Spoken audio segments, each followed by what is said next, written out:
Welcome, Girls Who Waited, Impossible Girls, and River, to the special 250th episode of an Unearthly podcast, streaming live on the 21st of March, 2018, and featuring the Steven Moffat era, one last shuddering look. I am Bill Sylvia, the Man in Black, and with me are Mad Matt Winchell. The history begins here. Randy Ronson McCulloch. I'm still alive. Aaron Romeo Moonberg. I have a new bed. Tim the Enchanter Sheridan. Yo! And returning with us for the first time in, I think, about 2 months, Thomas Fireheart. Yeah. It was like basically a big stretch of Big Finish, and I wasn't here for any of it. Yeah, pretty much. I'm wondering if that's your thing. Oh, they're doing Big Finish. I'm out. Big Finish. Oh, look at the time. It's a nope o'clock. Well, we have like next to no news at all. Except Yeah, I know. Except for Bill, who has all the news apparently. Well, he's got Big Finish. There's a so couple long like- blocks. Yeah, there are some long blocks in the news. So since Aaron's already spoilered that, tonight's show is going to be the news and birthdays. There's no geek talk tonight. Nobody's seen anything new. It's been a bad week for me, so I have a rant. I'm going to try to make it non-gross, but it does involve a trip to the hospital. I will talk about that later. We will not have a 5-minute challenge, regardless of what Bill keeps asking about. I want a 5-minute challenge. He wants to try to summarize all 6 seasons of I want to see it. of the Moffat era in 5 minutes or less. And I've never heard Bill being capable of talking like the Micro Machine Man, so I don't think so. This season, shit. This one, mediocre. This one, absolutely dreadful. Don't go there. That's an opinion, not a summary. There's only It's like 3 or both. 4 plot points per season. I mean, I could do it in opinion too. Season 5 started well, but quickly went to shit. Season 6 continued the shit into the depths of shit with one shining moment. Yeah, I could do that, but no, that's still opinion. All right. But so we will get onto that. And by the way, honey, you don't have a new bed. You have a new mattress, I have a new mattress. which is lying on the same antique, half-broken piece of crap you've had for, I don't know, like your entire life. Baby steps. Hey, I would love a new mattress on my broken, bony futon. Oh, so would I. That messes my back up every night. The thing is, I have a half-decent bed. My mattress is complete shit, however. Does yours try to stab you? Mine tries to stab me. No, mine is a fucking canyon. I sleep in a canyon. Literally, the middle of my bed is now lower than the top of the half-box spring it sits on. I have a divot with spikes that try to chew my legs. That's essentially what I have, Matt. It's if you're in the middle of the canyon, it's like sleeping on a bed of nails. Yeah. Just about. Yep. All right. So going on to birthdays, we have 4 birthdays on, again, 2 days, oddly enough. So starting with the 20th of March, we first have the birthday of Freba Agyeman. Martha Jones turned 39. On the same day, we also have the birthday of John Delancey. Or is it John DeLance? I can never remember. I've always heard it as Delancey. Okay. Who played Alan Shapiro in Torchwood Miracle Day, but is better known as being Q in the Star Trek franchise, turned 70. The next day, the 21st of March, Timothy Dalton, Rassilon in The End of Time, but better known as James Bond in the late 80s, turned 72. Come to Big Finish, Timothy. But don't charge Bond prices.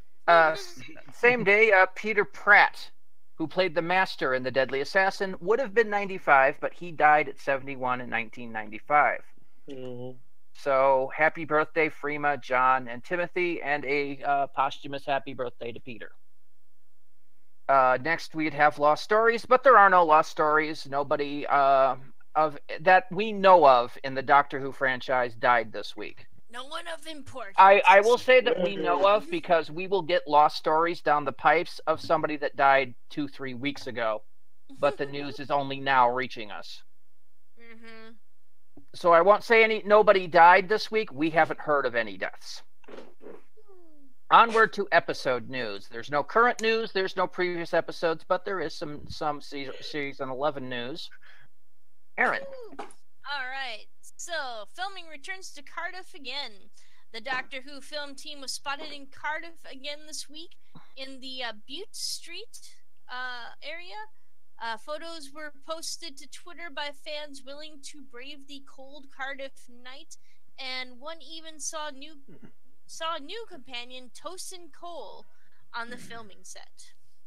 Yeah, I have no idea if that's pronounced Butte or not. This is, after all, Wales.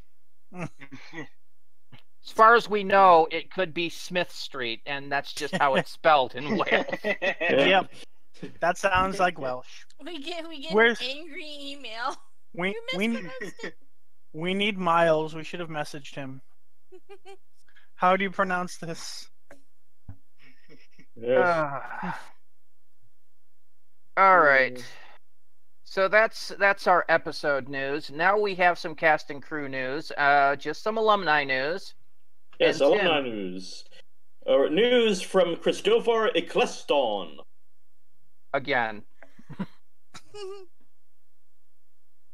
We reported last week about Eccleston's recent interview with The Guardian and his story about being blacklisted. Well, Eccleston has done further interviews with the Radio Times and further elaborated on the situation. My relationship with my three immediate superiors, the showrunner Russell T. Davies, the producer Phil Collinson, and co-producer Julie Gardner, broke down irreparably during the first block of filming, and it never recovered, said Eccleston. They lost trust in me, and I lost faith and trust and belief in them. The first filming block of Doctor Who included the first episode, Rose, and episodes 4 and 5, Aliens of London and World War III. The latter two considered some of the worst of that series. Eccleston goes on to describe the situation as very stressful, and claims that he felt out of place playing a lighter role, and says that it may have contributed to the on-set difficulties. Some of my anger about the situation came from my own insecurity, Eccleston said. They employed somebody, himself, who is not a natural light comedian. He added, Billy Piper, who we know was and is brilliant, was very, very nervous and very, very inexperienced. So you had that, and then you had me. Very, very experienced, possibly the most experienced on it, but out of my comfort zone. Why is this only coming to light now? According to Eccleston, when I left, I gave my word to Russell T. Davies that I wouldn't do anything to damage the show, he says. But they did things to damage me. I didn't criticize anybody. When asked if Davies was aware of the issues, Eccleston replied, If you're the showrunner, you know everything. That's your job, and added that he never will have a working relationship with the screenwriter again.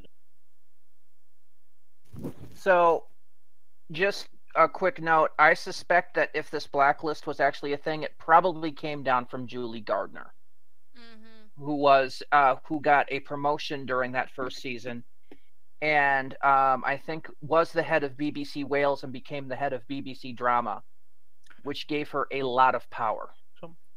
And I think she went on to become. Didn't mean to I interrupt. think she went on to become BBC controller too. So. Question is, how much faith and trust does he have in the Dalek voice? Yeah, Nick Briggs, because that's not part of that regime. But Russell T. Davies Technically not, yeah. does write for Big Finish still, on Does and he? off. But Like, yeah, I know they talk with him and they clear plots with him sometimes, but I haven't seen his name on a script he's written in a while. couple of things. He's written a couple of things. Well, But it's been I a while, think he's but... only a writer, though. I don't think he's on their production crew. Mhm. Anyway, So he wouldn't be that's- in the studio at the same time as Right. somebody Yeah. if they had any issues. Right. So, moving on, that is all of the main news other than the Big Finish news, of which there are a few articles. And Bill, that's you. Okay. The Yeah, the Fifth Doctor, Nyssa, Adric, and Tegan return in the third and final part of a 3 CD run. Serpent in the Silver Mask is a classic murder mystery with a sci-fi twist.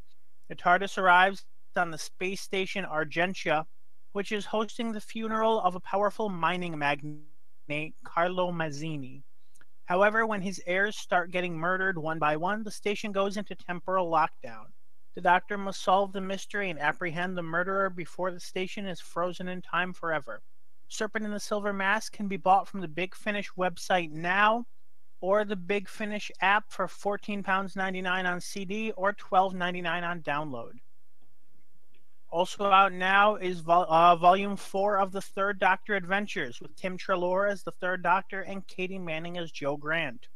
2 epic tales that fans have been waiting for, in The Rise of the New Humans by Guy Adams, the Doctor and Jo face the meddling monk, and in The Tyrants of Logic by Mark Platt, writer of Spare Parts, the Doctor, Jo, and Unit come face to face with the Cybermen. The Third Doctor Adventures Volume 4 can be bought from the Big Finish website or the app for £25 on CD or $20 on download. That's most awaited because, of course, the Third Doctor never faced the Cybermen on TV. So Right. Okay, another CD of Bernie Summerfield short stories will be coming soon from Big Finish. Bernie Summerfield Treasury is a collection of 8 shorts as read by Benny herself, Lisa Bowerman, with additional dialogue by Andrew Cartmel. Included in Bernie Summerfield Treasury are The Evacuation of Bernie Summerfield by Ben Aronovich, so it seems to be a Cartmel era reunion. Walking Backwards for Christmas by Ben Aronovich. The Library of Books by Andrew Cartmel. Misplaced Spring by Paul Cornell. A Mutual Friend by Terrence Dix. The Least Important Man by Steven Moffat. Well, I guess we know what he's up to. Solar Max by Kate Orman. And Then Again, or that's And Then Again by Rob Shearman. Those will be coming out in August and will be £20 on CD or $15 on download. I think most of these are existing short stories from like the Virgin Books, Okay. early BBC Books area, and Which they're makes just sense being- because I know Moffat did some writing at that time, and so did all of these authors. Yeah, because is Terrence Dix still alive? I don't think so. That's a good question. I think he might not be. I don't think I've heard of him dying yet. Nope, no, Wikipedia he's lists him still as gone. alive. I He keep, does not I have a keep, date I of keep death. remembering you wanting him to be dead, Randy. Stop No, it. I kept thinking I think I keep confusing him with Robert Holmes. So anyway, Terrence isn't dead yet. Stop. He doesn't look like he's written within the past decade, though, so I can see why you might think that. At least nothing on Wikipedia. So he might be retired. yeah, it's possible. I mean, he is. He's just really, doing DVD specials these days. He's 82 these days, so yeah, he could be inactive. Anyway, Okay. In other Big Finish news, Lady Christina de Souza, played by Michelle Ryan, is getting her own series of stories. The character, seen in 2009's Planet of the Dead, was last seen escaping the authorities on a flying bus. Now you get to know. Now you get to know what happened next in 4 stories. It Takes a Thief by John Dorney, Skin Deep by James Goss, Portrait of a Lady by Tim Dawson, and Death on the Mile by Donald McLeary. The Adventures of Lady Christina will release its first story in September and can be pre-ordered now for £23 on CD or $20 on download. It will remain at this price until general release, when it will be available for £35 on CD or $30 on download. She meets up with Clara in the flying diner. or she flies around, sees the flying diner, and goes in for a drive-through. Yeah, there we go. Okay. I'll take a number 5 large. A number 8 with extra dip. Yeah, okay. I don't have to go through entirely that San Andreas scene. Was one of my favorite scenes in that game, though. Anyway, speaking of geek talk, there is none. I've been watching Clone Wars. Bill's been watching old Doctor Who to get an opinion on this, and I don't think any of us have gone to the movies recently, other than our Black Panther reviews we've done in the last few weeks. I haven't played any new video games either. I've been replaying some old ones. Mhm. So we're going to get down to my rant section. I have had a terrible week. And it started a few days ago. I'm going to try not to get gross on this because it is kind of a gross problem. It involves stuff leaking from a part of my body stuff should not be leaking from. This is pretty much any part of your body, to be honest. Well, there's places where some leaking is allowed. But anyway, this leaking turned into blood on Monday, and a lot of blood, which wouldn't stop, which involved me waking up Erin at 3:30 in the morning and having her call 911. The medics came and, after diagnosing stuff, strapped me to a gurney and took me to a ride to the hospital in an ambulance, which, if you've ever ridden on in an ambulance in a gurney, is the worst possible thing that could ever happen. It's the worst ride I've ever had in a vehicle. You would have thought they would have had those things strapped safe and secure so the patient's not jostled. No, I was jostling all over the place in that Wiggle, bloody wiggle, thing. wiggle, wiggle. Anytime the vehicle stopped, you felt yourself lurch forward, lurch back. It was like being on a bus, only you're vertically strapped to a rack that you feel is going to fall over at any moment. So then we get there, and for the first hour and a half, 2 hours, they're fine. They're asking questions, they're diagnosing. And then I realized that they're asking me the same questions over again, which made me come to realize that nobody was writing down or passing information to each other. Which I thought that's what medical professionals are supposed to do. There's this wonderful software out there called MyChart, which the university system uses. It's created by a company called Epic Software, which is actually just one city down, and I actually game at their headquarters once a week, usually. But it's basically what it is to take notes for your patient and to go through. And I checked mine when I got back, and none of this stuff had been written down for the next person to look at. That should be mandatory. They rolled me into this room in the ER, by the way, which was about the size of a large closet. It was the smallest room in the ER and would become my home for the next 15 and a half hours. I say this with some rage and some anger because what I went through should not have taken that long. At first, the problem was that they wanted me up for an echogram to try to check the area and see if they could find what was going on. The problem is that radiology or the echo people were backed up, and I understand that one. That one I have perfect understanding with. So we waited there patiently for a few hours, and I then had my echo, took me upstairs. They did the echo. They put little gel on this little roller thing that they roll over portions of your body. Hurt like hell, by the way. But I expected that, and it was over within about 15 minutes. We went downstairs, and then they said, okay, well, we'll send these over to the surgeons so the surgeons can take an opinion. 2 hours later, and I hadn't heard from the surgeons yet. It took, I think, another hour. I was getting bored. I did not have my phone. I did not have my laptop. I was so bored at this point. I watched a movie I have never seen in a language I don't know. Because all I had access to was this tiny-ass TV hanging from the ceiling, which got about 24 channels, none of which were anything good. Yeah, we watched Passengers in Spanish. Yes. I had never seen the movie. I barely comprehend Spanish, and the volume comes out of this little speaker that you have on your remote control. So it was also so low I couldn't hear it. I could barely understand what was that, and on that particular channel, the closed captioning didn't work. So yeah, that was a very interesting watch. So eventually the doctors come in with the surgeons and say, okay, well, we didn't get everything we wanted to see on that, so we're trying to figure out what to do. And they leave. And they come back. And then they take a culture of this area to take up, which they lose. So they have to come back and take another one. And it hurt, by the way. Mm.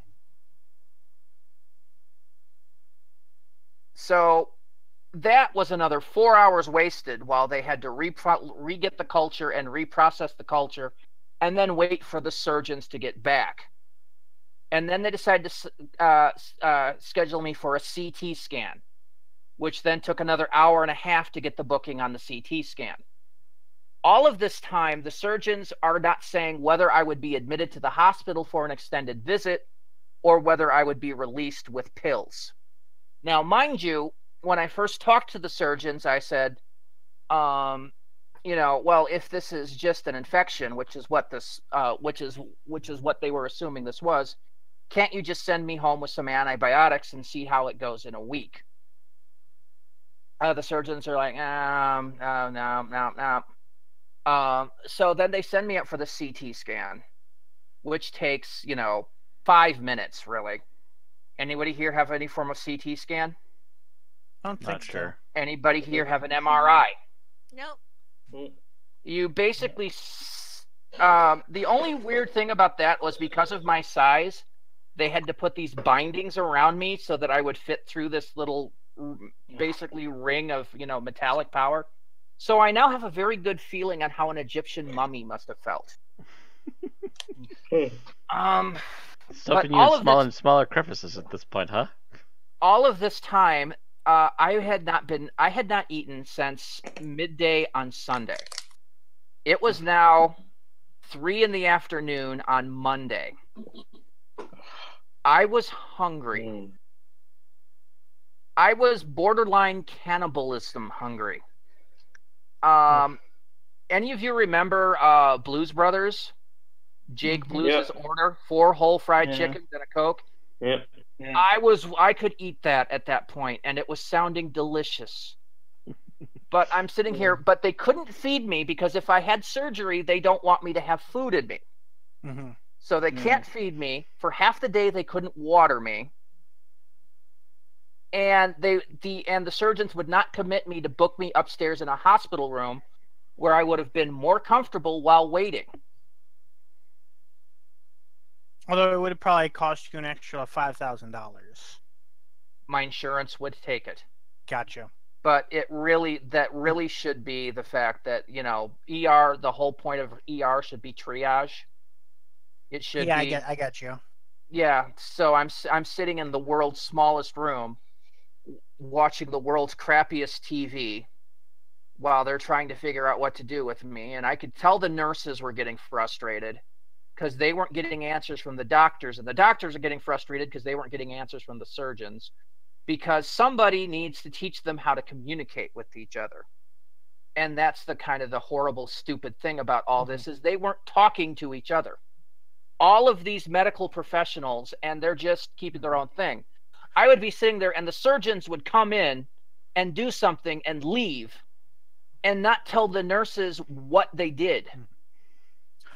I can see that with the paramedics because if it's a non-secured area, ethics training teaches you to write down as little as humanly possible, but that should not have been the case once you were in the hospital itself. Yeah, we're not talking the paramedics. We are talking in the hospital. We're talking the hospital Right. several hours into this Well, I mean, already, in- and it's in the already beginning, clown shoes. in the beginning, you mentioned within the ambulance. I could understand them. No, the only I could problem. not understand it within the hospital. No, the only problem I had with the ambulance was it was the world's most dangerous, uncomfortable ride. Everything else I've mentioned happened within the confines of the ER. Oh, okay. Oh, so maybe I misunderstood. When you said they were asking you over and over again, I thought you meant No, within no, the this ambulance. No. people Inside coming the in. hospital, Bill. It's Coming in, asking me the Yes. same questions. When did this start? What did it look like? Describe to me. When did it change? All of this stuff. And it's like, I just told the last person all of this. After the 3rd to 4th time asking these questions, and then they had these mandatorized questions that they had to ask for security purposes. do you feel safe in your home? Yada yada, which they asked in front of Erin. Well, she's right there. And So then they in other asked words, it if to you me did- again. I have to ask you. So if you didn't feel safe, you couldn't answer anyway. Any Correct. thoughts of homicide? Any thoughts of suicide? I'm like, She's crazy. Help me! we've been putting I too think much the money in third time Excel's. they asked me that, I'm like, ask me again. I'm getting there. It's just absolutely to the point that it's finally, around 4 p.m. the nurses are starting to apologize to me profusely for all this wait. I'm beginning to get tetchy because I'm so hungry. I'm in the hangry phase. And it's like, we're not hearing back from the surgeons. We don't know anything. Well, thank you for telling me that. So when I go on my hunger-filled cannibalistic rampage, I'll know who to aim for. Show me where the surgeons are. Yes. I'll have their liver with a nice Chianti and fava beans. So after they took me up for the CT scan, they came down. They said, okay, well, we've managed to get you a new bed, which they got one of the hotel room hospital beds, or one of the, the more comfortable ones in there to sit down while I watch. I sat down. I watched 10 minutes of a show when the surgeons came and said, yep, so we've decided it's an infection, so we're going to go ahead and discharge you and write you a prescription for some antibiotics. You should check in with your doctor in a few days. And I'm like, isn't that what I said 12 hours ago? I could have been at home eating. Assholes. So the nurse, finally getting the clearance to feed me, runs out. And, I was expecting while they checked out, maybe they would go right down to the calf and grab me something there. She comes back with a vending machine chicken salad sandwich and a bag of Sun Chips. Right. I guess they didn't want you to wait another 8 hours before it was mealtime. Quite possibly. No, it was 6 p.m. at this point. So that's people. So you maybe swallowed people had everything in just one gulp, is what you're saying. Sorry, Maybe they had just served dinner and they didn't want you to wait until breakfast before you actually killed somebody. Either way, I ate the sandwich. I ate the Sun Chips. They offered me Gatorade. I passed because I can't drink Gatorade because it's all sugar. And it's salty. So I passed on that, drank some water. They gave me that, and I walked out of the ER after 15 and a half hours, got on the bus, and got home about 20 minutes ahead of Erin getting off of work.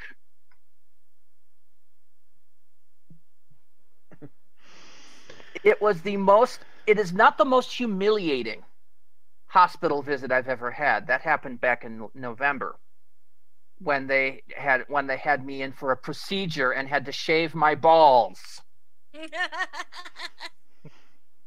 But it was the most frustrating case of incompetence. Yeah, this is just literally incompetence. This is horrific. Never go to that hospital again if you can find it. I can't. That's on my insurance. I have that, or I have Meritor, and Meritor's even worse.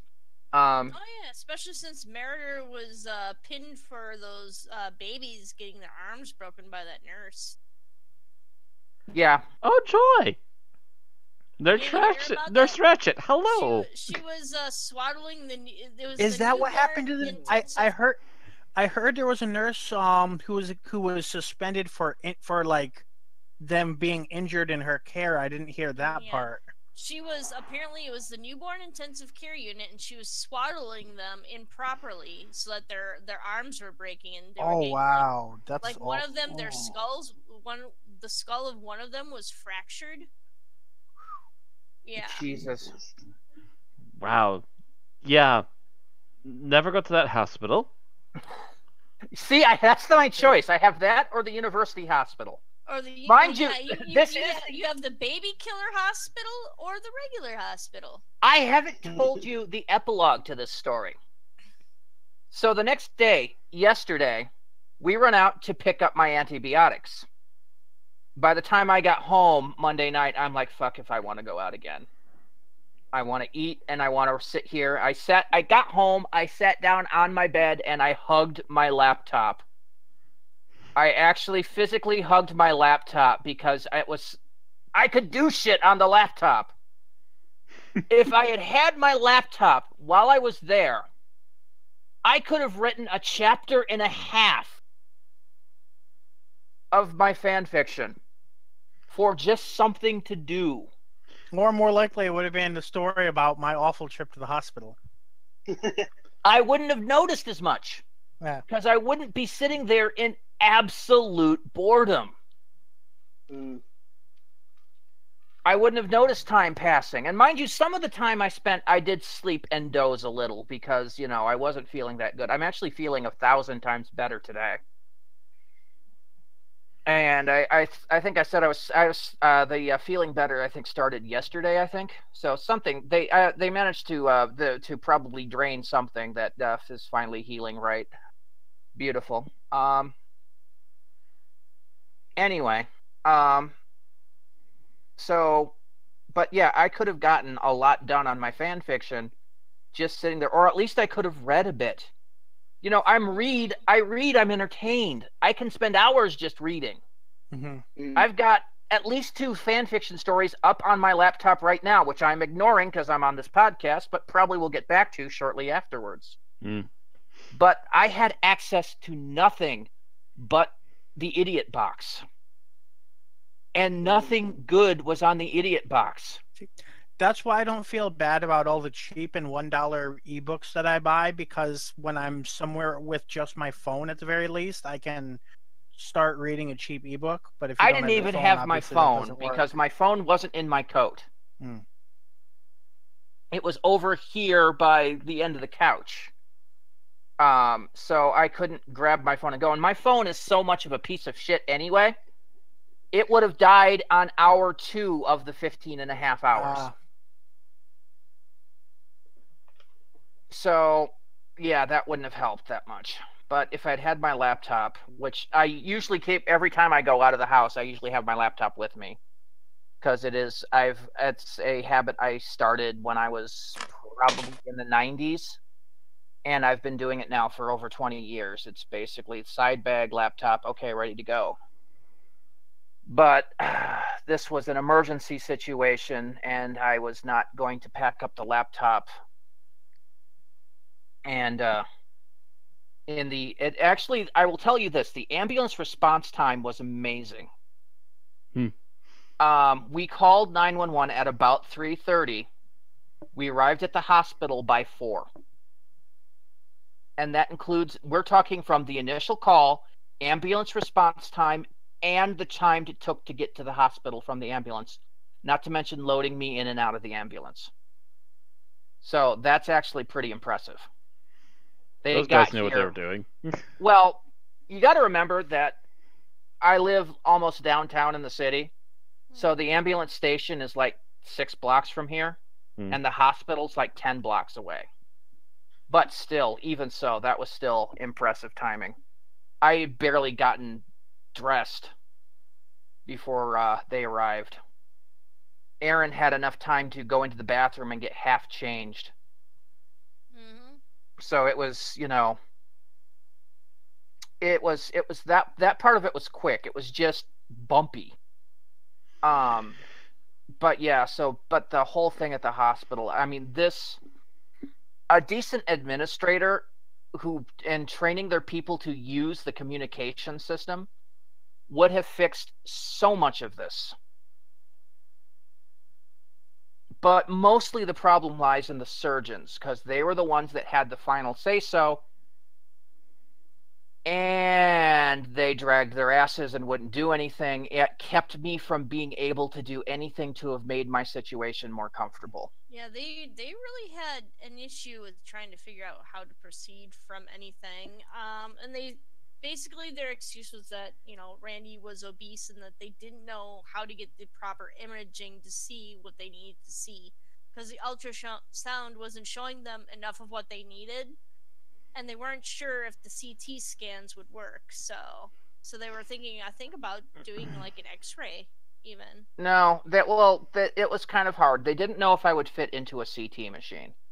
I could, because their upper range one, which has a lower images matrix, could handle about 650. But the matter was trying to put me in the sausage casing to go into there. But no, they just, anytime the stuff, they would do the scan, the data would come back. They would sit on it. I mean, yes, it sometimes takes an hour for that to happen, but we wouldn't hear from them for 2 or 2.5 hours. And the nurses over there were getting frustrated because they weren't getting any updates. They didn't know what was going on. So they didn't know how to proceed and all this stuff. And it all was the surgeons basically dragging their asses on updating information. They have software to do it, but they weren't using it, and that needs to change. And that's something that if there's a hospital administrator out there listening to, make sure that that's one of your priorities is between your departments is communication. Yep. All right. I got that mostly off your chest. Yeah, I feel better now. We can start bitching about something I'm else. glad. Yep. But, well, I'm alive. That's all I can say is I'm alive. And I'm glad that you're alive. I'm glad we're all alive. Whenever something happens like that, I'm always afraid that I will go in for one of these scans and they'll come back and say, I'm afraid it's cancer. You know, that's the world's biggest fear. That's the big C. Yeah. You never want to hear it. And fortunately, it didn't even come up. So I was like, oh, thank God. Thank God it's not cancer. I may have a hernia, but it's not cancer. Anyhow. So on to our main topic for tonight. Yeah. Yep. So we have a few questions that we asked each person of what they thought of the Moffat era. And the big thing about them is why. Though this first one I don't think is a why question. So the first question is what we liked about the Moffat era overall. And that's all of it, 2010 to 2017. What did we like about it? And this is a hard one for me. First question of the night, and I'm already sitting here going, Randy took dibs on being first this week like a month ago because he's tired of pretty going much. last. Yeah, because I'm last all the time, and sometimes that's shit for me because everybody chooses my favorite scenes and stuff. There have been some weeks where we were pretty much in agreement, and you had to pass like 3 times. So.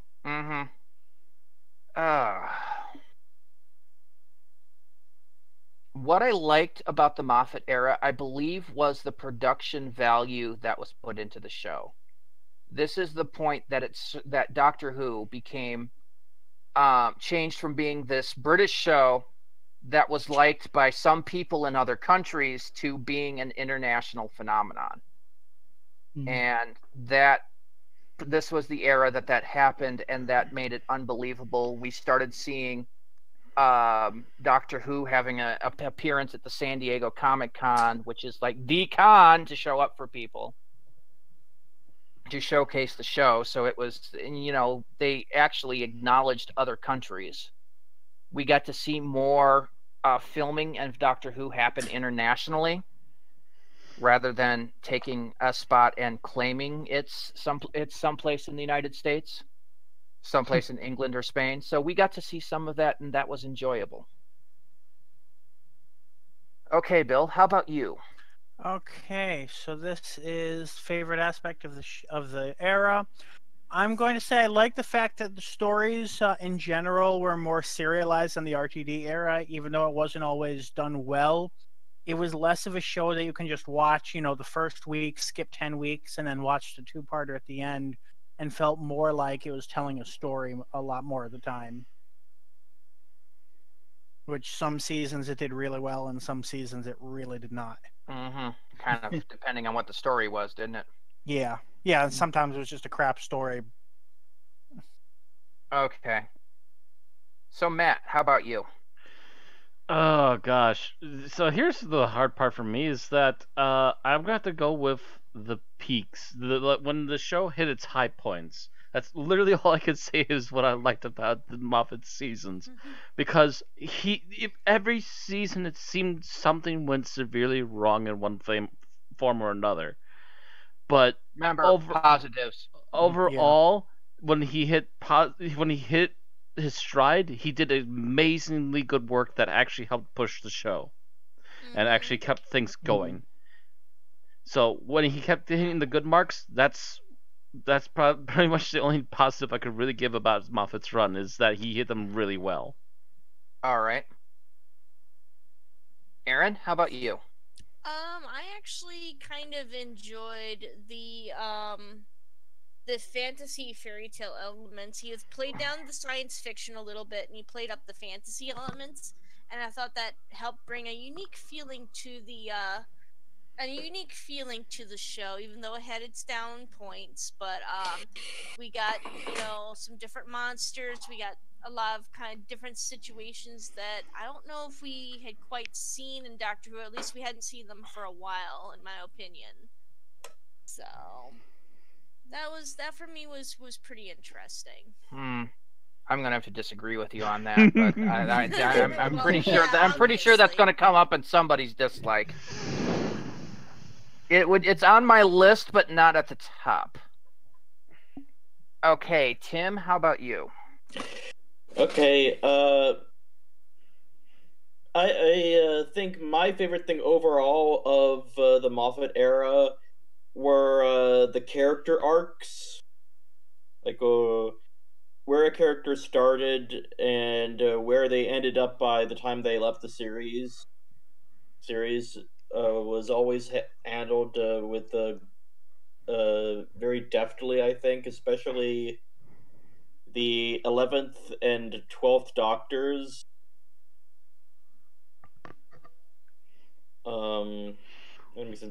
This was actually kind of a hard thing for me to think about, because I didn't really think of like Steven Moffat as the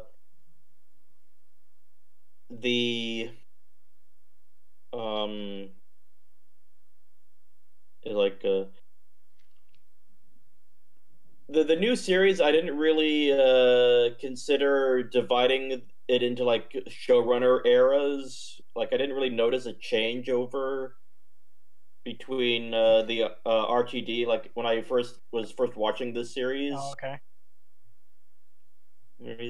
So I had to like really scrutinize or analyze my thoughts on the episodes, like like what is unique about the Steven Moffat era. And I think that sort of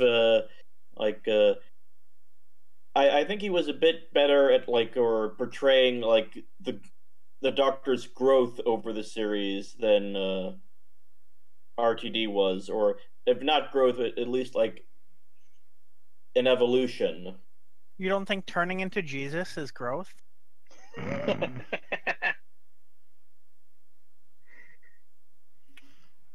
Well, Okay. when you put it like that,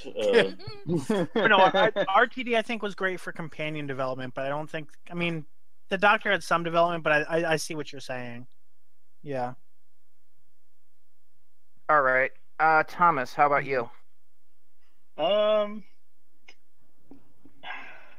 It was kind of hard, and I feel like I'm cheating because it's such a simple answer, but the fact that it was, at least to me, distinctly different from the Russell T era, like for better or worse, at least for me, there is like a distinct, even though it's like, series 5, there's kind of a bit of the tone carried over from RTD, but so it's, I guess, so it's a bit of a smoother transition, but generally you can separate them fairly easily. And it wasn't just him going, okay, what he was doing worked, fine, I'll just rip that off. Well, I think for one, it did start with a bit of a Russell T feel, especially the 11th hour. Felt like a Russell T thing. But I think at that point, I don't think Moffat had been a showrunner prior to Doctor Who. And so I think it took him a while to figure out how to do stuff within his own idiom. And go with it. But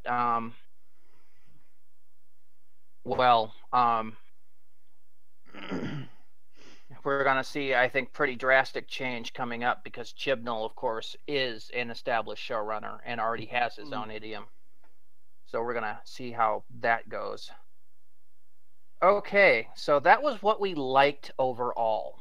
Now, of course, we go to the minus, what we disliked about the Moffat era overall, and I'm first. And mine, everybody should have guessed mine. And River? no, it's not River Song. Hmm. It's the lack of continuity between related episodes. Whenever Moffat would come back to something, he would change it and pay no attention to what came before it. Mm-hmm. Things like the Weeping Angels in particular showed this. But also, if you notice episodes with the silence, episodes, if you look between when Strax appeared the first time and when we saw him again, I'm pretty sure a character died at one point and then showed up again for no reason. I'm talking about Jenny from the Paternoster gang. It's, That's right. Yeah, they did that thing, and then they never really followed up on what the consequences of it were. At least she or was where very it heavily came wounded, from. yeah. yeah. He would start all these stuff that, could be built on later, and then he never built on them. Yeah. He never took that ball, he'd drop the ball and pick up a new ball and completely ignore the old one.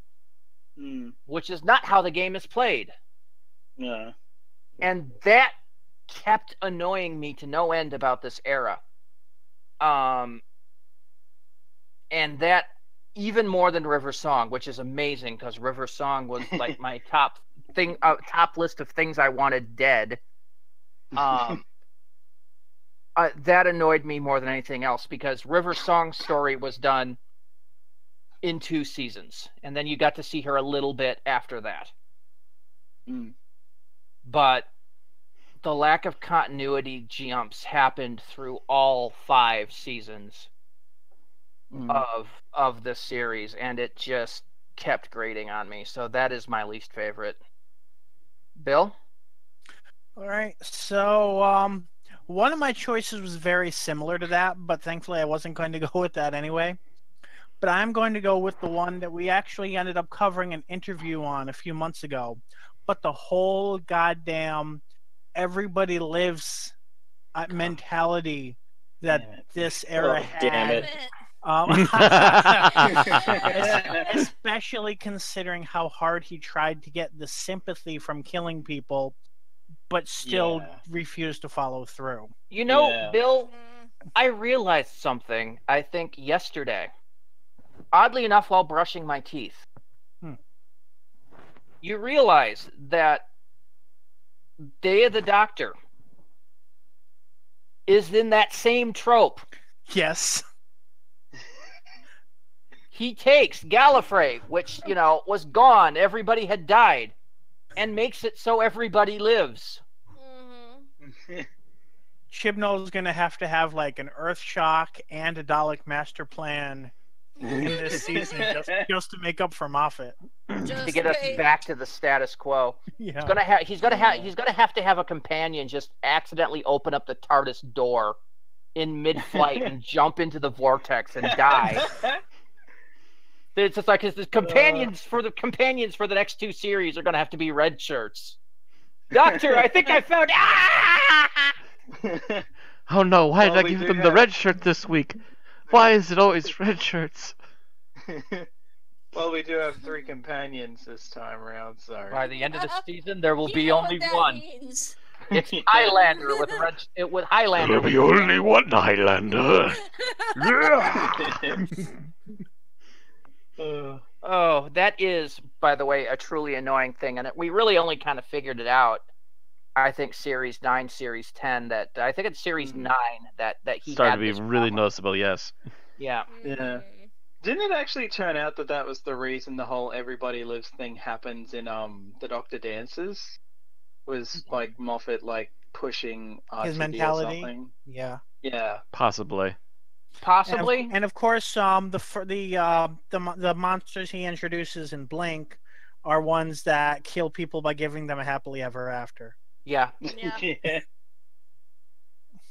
Yeah, I mean, once you realize it and you look back on it, it's like, holy shit, this is everywhere. Only in a couple of places did people die, and they were not people we knew. Mostly. Yeah, I mean, if you look at, the crew of the Madame de Pompadour all died and became parts, but we never met them. Mm-hmm. Yeah. So this Everybody Lives is almost through all of his writing. Freaking Silence of the Library. Everybody lives inside the library computer now. Everybody is saved. It's the same mentality. It's in all of his work.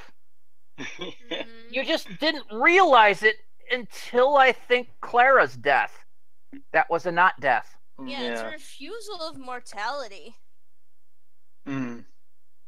And that actually stems back to Aaron's what she liked. It's his mentality that this is a fairy tale. Well, people don't die in fairy tales. Well, Yes, they do. Yes, they do. In the Grimm version, maybe not in the Disney In the original version. But yeah, these are all Disney fairy tales. If you're a mother, you're doomed. I hadn't thought the Walt Disney Company had bought the BBC yet. They're probably working on it. Let's see, Clara doesn't have a mother. Pearl doesn't have a mother. yeah. I mean, yeah. The mothers are all Bill gone. The doesn't mothers are all have a toast. mother. Yeah, that's what I meant to say, Bill Bill. does have a mother. Wait, no, she doesn't. No, her mother was dead. Nope. Yep. Amy Stephen does. Ponders her dead mother. Amy doesn't never have had a mother. Rory doesn't have a mother. Had a father though. Right. Fathers are sometimes okay. What's why am I forgetting bald android? His name. Nardole. Nardole doesn't have a past. That's kind of the one thing that was really annoying about Nardole is you never know where he came from or anything about the character. He just kind of came out of nowhere because River.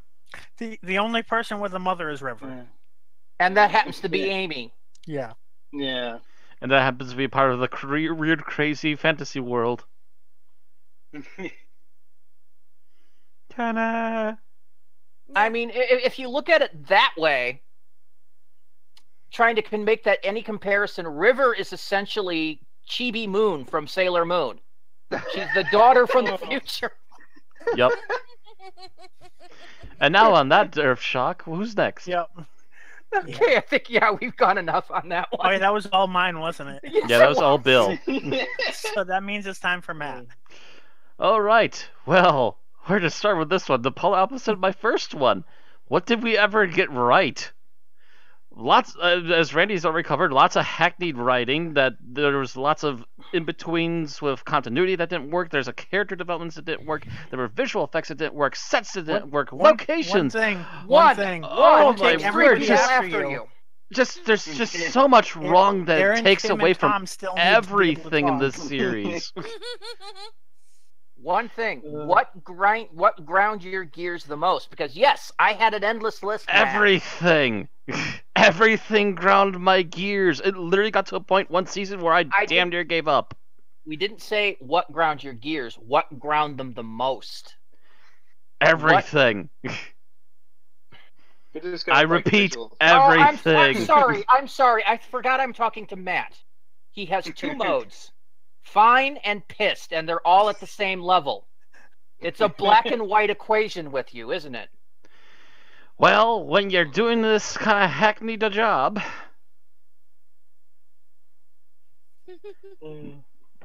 It's my honest answer. Like, what did he ever get right all the way through? Nothing. End. Okay. So, Matt's basically a pass because he says everything. Aaron, how about you? I'm going to go ahead and say it's the pretty much the same thing as I believe it was Bill stated at the actually no. I was going to put what someone had already had about the mortality thing. I'm going to go ahead and say that the story arcs for seasons 5 through 7 became so jumbled and frustrating that it became a chore to sit through. I agree there. Yeah. Yeah, I'm talking about the overarching story plots. Like, what the hell is going on here? Why is this overall going on? When the beginning is at the end is in the middle. It sometimes never actually ends. Yeah, exactly. It's just like there's no. Even if there's a resolution, it doesn't really feel like there's a resolution. Yeah. Nothing's resolved. Yeah, again, that's a bunch of cliffhangers. Like the Silence, the Church of the Silence is. They answered that question, but it's so unsatisfying. They may as well have just left the answer blank. No, Exactly. you've forgotten the absolute worst one, Aaron. Clara? End of series 7 with Clara jumping into the Doctor's time stream and them trapped within the Doctor's own lifetime. Mm-hmm. Showing the War Doctor. And then when Day of the Doctor starts, apparently they got out of it, and there's no story on how or why. Mm-hmm. They left us on a cliffhanger that they didn't pick up and run with. They I just realized, I wonder if that stupid plot with the 11th Doctor and Titan Comics was them mimicking Moffat's style.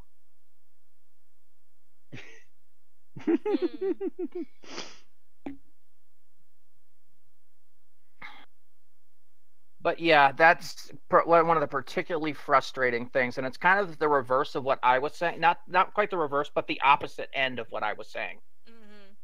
Because I was talking where he started, you're talking about where he ends, but they're both part of the same problem. He can't write stories and continue stories elsewhere. He just doesn't know how. He needs to write shorter form. He cannot handle long form writing. Yeah. At least not without someone overseeing him and saying, "Hey, you need to resolve that." It's what I've been saying for a while. Moffat's a very good writer when given time to do stuff. He's a terrible what is it, showrunner, as far as doing the overarching plot line. He's a terrible script editor, plot leader, because he just doesn't do it. Working the production end of things, where he's hyping the show and everything, Moffat's great at that.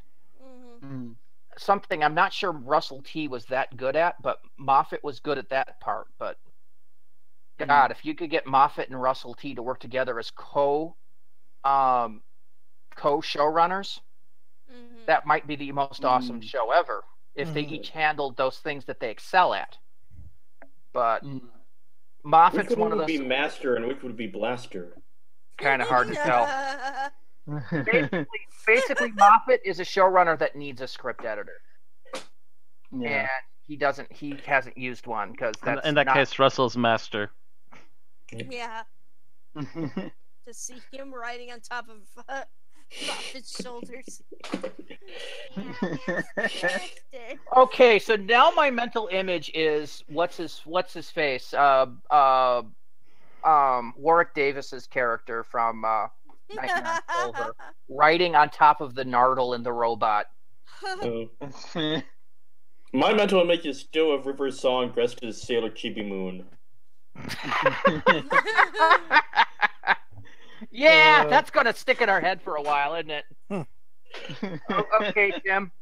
What did you not like about the Moffat era overall?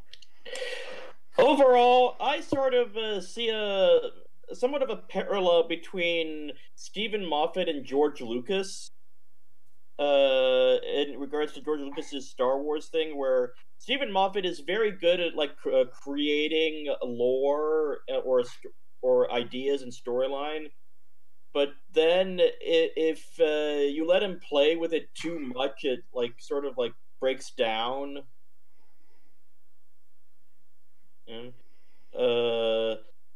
It's sort of like with the Silence and the Weeping Angels. The Weeping Angels started out very good, but then he kept sort of modifying them to and they sort of lost their punch, and I see that as somewhat of a constant throughout his work. Yeah. Kind of. That's a little bit related to what Matt said. I mean, not Matt. Randy. Yeah. Yeah. Yeah, the Weeping Angels was, I think, the most obvious one of that. But even the Silence, when they showed up, they were very different from where they were previously. Right. And it was kind of hard to take those two versions and kind of try to mesh together how they work. It's hard to tell if the church introduced in the Time of Angels is meant, was ever meant to be what became the Church of the Silence in Series 7. Or if he ended up just taking two different ideas, realizing they were both going nowhere, and kind of stuck them together. Yeah, it was. I think that's more the case. And I mean, compare this to Russell T Davies dealing with the Ood, first in Series 2 and then in Series 4. The Ood there are similar enough together that you understand that it's the same race. You can tell where they're coming from in both instances. He added the concept of the Ood mind, which he added on top of it without negating the previous stuff. Because he actually took an entire episode to introduce it. Yes, and when Moffat went back to do the Weeping Angels in the middle of Season 5, how the Weeping Angels worked and what they did was completely different from how they worked previously. You had this concept before of the fact that these angels were these, a silent assassin sent people back in time, and he half-ass explains it that these are low on power, so they're resorting to normal killing, though he's never explained why. And that was always kind of a what the fucky. I mean, what do the angels get out of it? In the thing, they did the whole thing before so they could feed on their timeline. So why are they killing now when they're not getting anything out of it? Makes no sense. He didn't think on the follow through, the logic behind it. So. And why are they able to reanimate a corpse to use him as a walkie-talkie? Correct. Yeah. And then he added that whole thing: any picture of an angel becomes an angel. That was just like the biggest screech of horse shit ever. And then 2 seasons later introduces the Statue of Liberty as an angel. One of the most photographed landmarks on U.S. soil. Yeah. Yeah. Everyone's been pre-aged to oblivion. What's that? Is his idea that every statue in the world is an angel? It would have gotten that way if he had kept doing angel episodes. That's kind of where it was leading, yes. Which is also really, really dense. Yeah, because because to do that thing, by the end of it, angels were apparently able to possess normal statues, and that's like, when and how? What the hell? They could possess people and pretty much whatever they felt like it. Yeah, it's just he takes it and he goes too far. Okay, Thomas, I think you're next.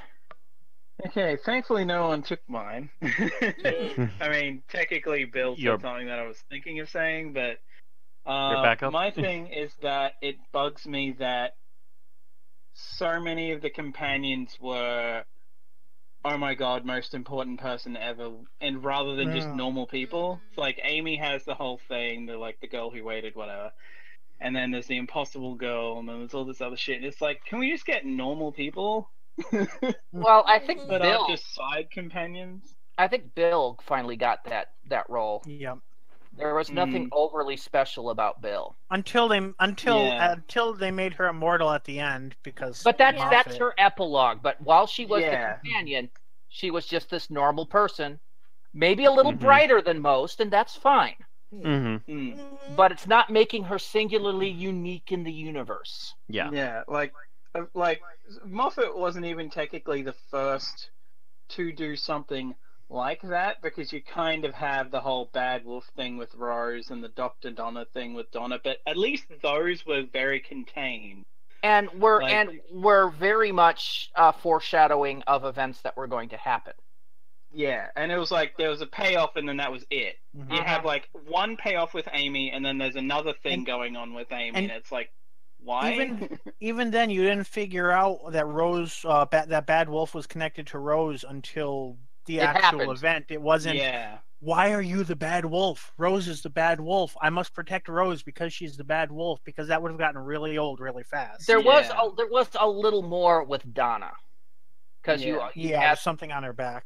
yeah, which actually was great foreshadowing. It was written very well, and they actually continued it afterwards, which was nice. For a little bit, yeah. Yeah, and then the Dr. Donna was just a phrase said by the Ood, and didn't realize that it actually meant something until the finale. Yeah. Russell T Davies was very good at that. Yep. The "You Are Not Alone" bit was, perfect foreshadowing for that season. Stuff he did worked. Stuff Moffat did not so good. Oh, speaking of companions, by the way, also, how about all those non-endings for those companions too? Amy and Rory get sent into the past, and you couldn't save them. How? Yeah. Clara and what's her face, Ishilder, get just run off with their own pseudo TARDIS. Why? Because they can. Okay. And then Bill gets absorbed into the puddle and becomes immortal and a star child or something. I don't know. Just bleh. Amy and Rory's is the stupidest of them. Yes. Yeah. Absolutely. Most dumbest of they're them. in 1930s New York, and I can't go to 1930s New York. Okay. Go to New Jersey. Go get to it on the moped. 1920s Texas. Send a telegram to be delivered in 10 years. with a message saying, "Go to Philadelphia." Or go to Jersey or somewhere, anywhere that's further away from New York. Go to Philadelphia, and I'll pick you up there. Or even if he just got a freaking vortex manipulator, because clearly River could go there. Jack could probably... Jack was there in one of his incarnations. There's literally no excuse. It's just sloppy writing. Yeah, You could do a thing about other time travelers like Doc Brown or Bill and Ted, and ask them how would they solve this conundrum. And the thing is, it's the worst possible writing, because you look at Rose, her main ending. I'm not talking about her epilogue appearances and that kind of thing. Trapped in a parallel universe, can't return. Makes sense. It's an ending. Yeah. Yes. Martha chooses to leave and take care of her family after the trauma inflicted on them. That's pretty much an ending. That's pretty much an ending. Donna winds up absorbing memories of the Doctor that are going to burn out her brain if she hasn't forget her the entire trip. It's really depressing, but it's an ending. It's really depressing, but it is an ending. It is a finite ending and a reason for leaving. With Amy and Rory, no, that's not an ending. That's not ending. None of these are endings. These are all things that you're just waiting for someone else to tie the loose ends for you. Now,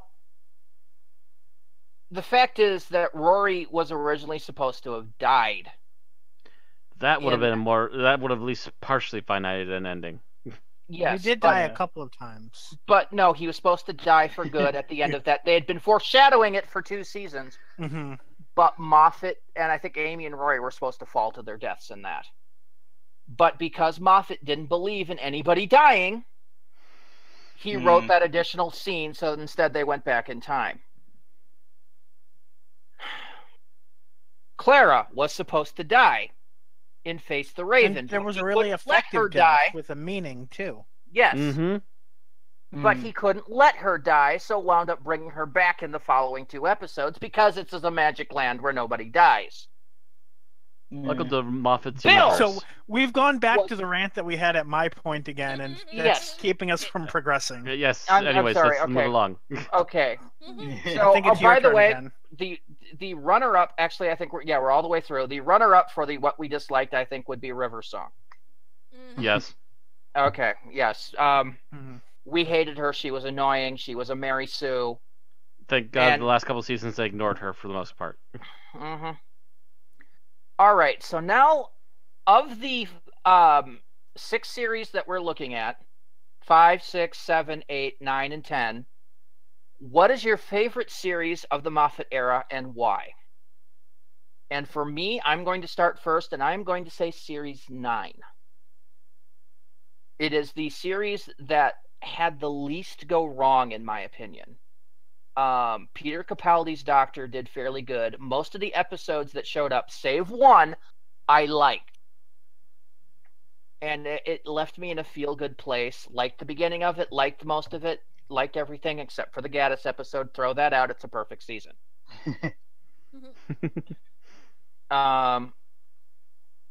That's basically that, and no other series. I was hoping Series 10 would have been even better, but then you got in that freaking Pyramid trilogy in the middle of it, and that just kind of went to blah, and there were some other little frustrating bits. I was looking forward to it, but it just kind of lagged in the middle. It didn't have quite the snappiness that the 9th series did. 8th was, he was starting to get there, but it was a little start and stoppy on the way. And I'm not going to even talk about 5 through 7. Those had their moments, but overall were just junk. Bill, how about you? Okay. I'm also going to say 9, and it's mainly because it had the longest run of high points. It started with an okay Christmas special. It had a high point in that the opening two-parter did right what Asylum of the Daleks did wrong. Under the Lake was a decent two-parter. The whole Maisie Williams duology was strong. The Zygons were brilliant, and then it took a bit of a dip, but there was a lot of strong episodes, pretty much one after the other, in a way that we hadn't really seen in years. Yep, it was starting to remind me of the Davies era, where it was mostly good with a couple of low points. And up until this point, and actually possibly still, my favorite series of all of it has been Series 2, even though it has 2 of the worst episodes in it, but the rest of it was so good that it made up for it. Or actually, it's Series 4 followed by Series 2. But either way, both have their flawed episodes, but they're still good because their high points more than outmatch their low points. And that's how I feel about Series 9 as well. Whereas, the rest of it reminds me of Voyager. At best, you're getting mediocre, and at worst, you're getting absolute crap. Okay, Matt, how about you? Oh, having to split hairs. I'm going to go with, I think Season 8 was one of the best seasons because it was a huge redemption for the series, which was getting to that point. Yet, yes, it was at best mediocre or at worst garbage for a couple of seasons there. And then Season 8 finally started to turn things around as Capaldi came in and started trying to help push things in a better direction. So you're a Danny Pink fan. Yeah, that's why I can't go with 8. I pretty much ignore Danny Pink. I know you guys don't like ignoring things, but Danny Pink is so far in the background as far as I'm concerned. I don't really notice him. Outside of one episode I can think of, the rest of the season was actually really solid, and I quite liked it. It had a couple of crawlers for me. Yeah, it had one or two crawlers. It had one really bad one, and maybe a couple meh, but the most of it was really good, and I can forgive it for the really good stuff. Although it did have, I think, one of my favorite two-parters in that season, which I may mention when we get to good episodes. Okay, then I won't press you. Aaron, how about you? I'm going to go ahead and say Season 10 was actually my favorite. I felt that the series was very poignant. It was a good finale to Moffat's era. It had a lot of references in it to old school Doctor Who. And it culminated in again, it was a very heartfelt departure for Capaldi's Doctor and for Bill, and even for Clara at the end. So I felt that finally we had some type of resolution. Something had wrapped up for the most part, even though Bill just kind of fly off into space and whatnot. But we did at least get like to you do. We got to see a replicant of her and Nardole and whatnot just at the end. So I don't know. It's, you know, I enjoyed that one, and having John Sim come back, having Missy actually seemingly pursue redemption. Like, I didn't believe that she was actually going to try to redeem herself. I thought it was all just another Agreed. trick. Okay. Yeah. That's episode talk, so Yeah. Yeah, we're going into the individual stuff. Let's go. all right. Tim. Okay, I'm going to say my favorite series was Series 8. I thought, Okay. Go on. I thought that Peter Capaldi's debut season was it had the strongest debut for a Doctor I've seen, and the individual episodes had some of the most I believe were some of the most whimsical things episodes, and it just had it was an assortment of really neat ideas that. Like a gumbo of soup that just Yeah, there's I think 3 reasons I couldn't go with Series 8. Robot of Sherwood. Actually, for me, Robot of Sherwood, Listen, Kill the Moon, In the Forest of the Night, all kind of dragged it down for me. And now you're getting into individual episodes again. Yeah, I'm Yeah, just saying. like- I'm just saying. Actually, I'm not saying what was wrong with them. I'm just saying that those dragged me down. It had its high points. Dark Water and Death in Heaven were amazing. I really liked Time Heist, but it for me it was too spiky, not enough, just flat good. I'm sort of take it the opposite, the good parts really elevated up above. Yeah. No, I'm just saying. It's like for me though, it was like I look at Series 9 and it's just like I liked it, liked it, liked it, liked it, liked it, liked it, liked it, liked it, didn't like it, liked it, liked it. You know. There's like only one point where I'm going, I don't like it. Anyway. Okay. Thomas. Given that I didn't get to actually rewatch everything, it's kind of hard to pick the certain ones, and I'm kind of in a toss-up between Series 5 and 10. So, honestly, after looking back at the episode titles and just remembering how much I enjoyed the hell out of Series 10, I'm honestly going to go with that. Okay. Like the whole thing with the friggin' the Pyramid trilogy was like, oh, what the hell is this crap? But I feel like the rest of it was strong enough that it holds up. I can see where that is. For me, it was between 9 and 10, and 9 won out. But yeah, I can see where 10 was going with that. Because when it was high, it was really high. World Enough like in that. Time was really a really good episode. It's probably it should be in the top 10 list. I really liked the return of Dr. Mysterio, even though a lot of people didn't. Twice Upon a Time had its great scenes. I wouldn't put it in my top list, but it was good enough to watch. The first half of Series 10 are a bunch of good or at least above average episodes. But for me, that downswing when you got into the pyramid stuff just wasn't as good as the solid good feel that the previous season had. And again, this is my opinion versus that, so that's just my thoughts on it. But yeah, for me, it was between those 2 seasons. Okay, so that's what we liked, which season we liked, what we didn't like. And this one's going to come as a surprise to nobody. My least favorite series of the Moffat era is Series 6. Because in the whole of Series 6, there's 1, maybe 2 episodes I liked. just those two. Flesh or pirates? What's that?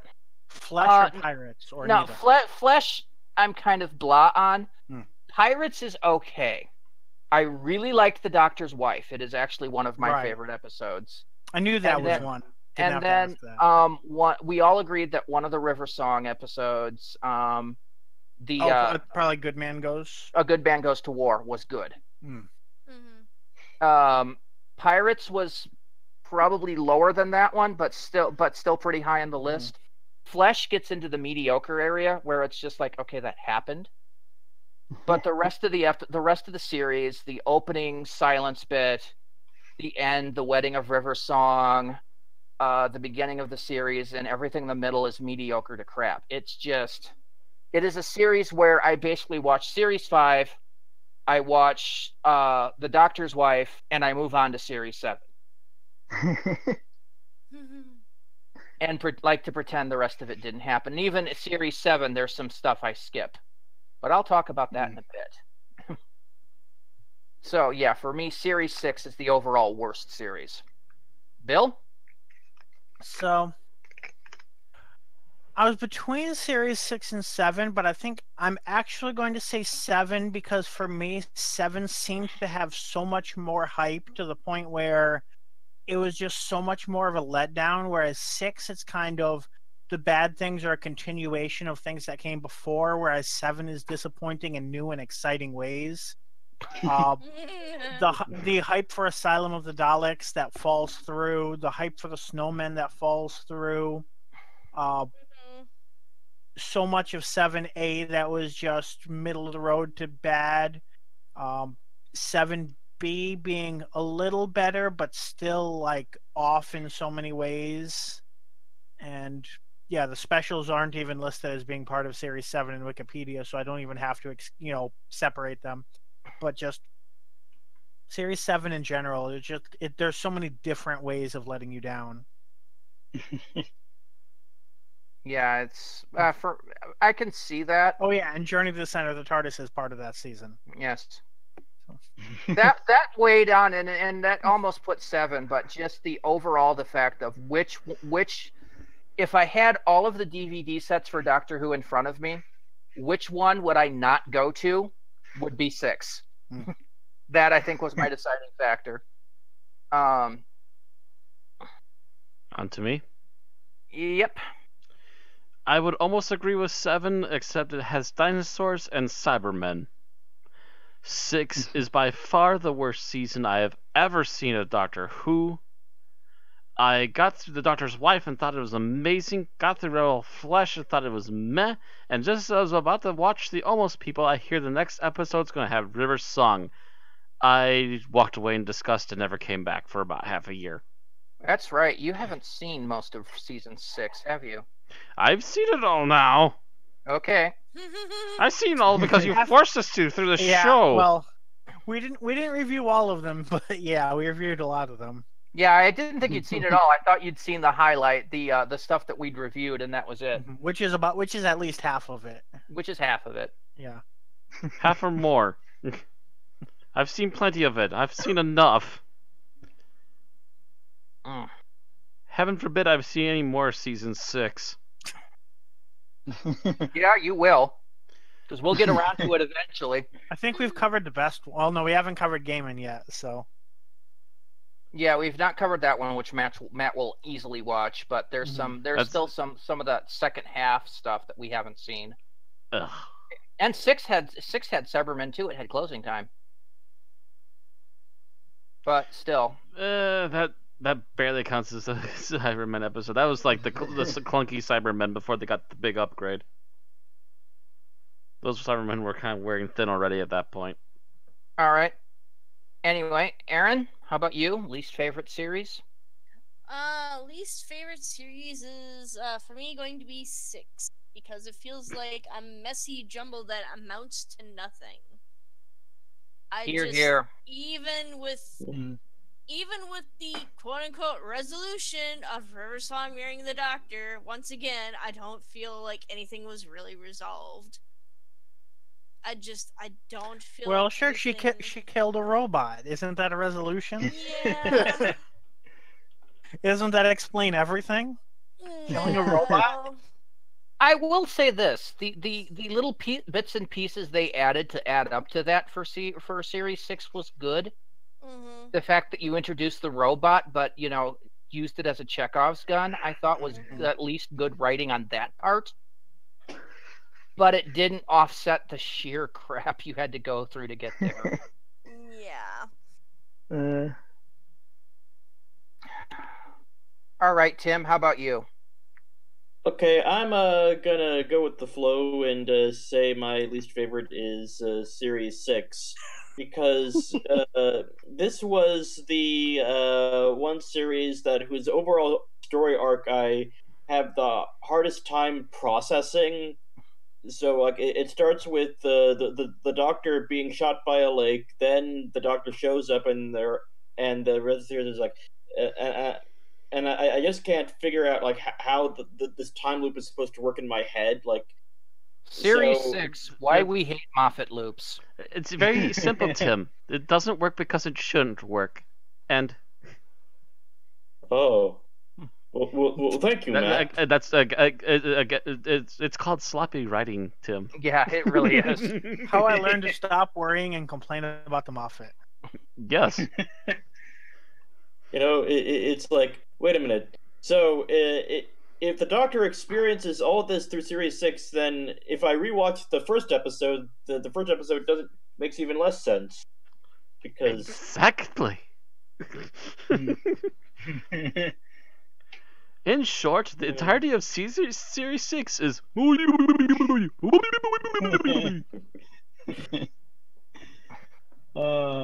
Yeah.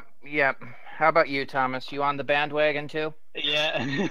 6 That hate wagon. Like, it is so funny because I was actually in the middle of rewatching it, and I'm like, wow, I remember nothing of this season. Like, Because of it's the been series. repressed. It is the only series of Doctor Who where I was like, wait, what was this series about? I think I've repressed most of Series 6. I remember the Doctor's wife. I That's didn't remember about it. closing time until Matt mentioned was mentioning that at least 7 had Cyber, and I'm like, I'm thinking that was So 7 had the addition of dinosaurs. So I there. think 6 had more forgettable moments and 7 had more angering moments. Oh no, most of 6 left me angry.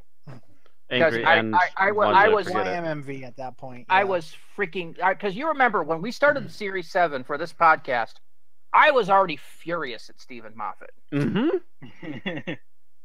And Matt brought me on because he knew I had talked to him and some of the others on how pissed I was at Moffat. Because we're pretty much in the same boat at that point.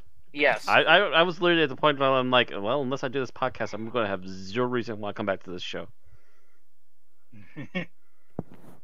I will come back because I've been a Doctor Who fan since I was 8, but I'm still going to say, worst era ever. I'll be comic book Worst guy era about it for ever.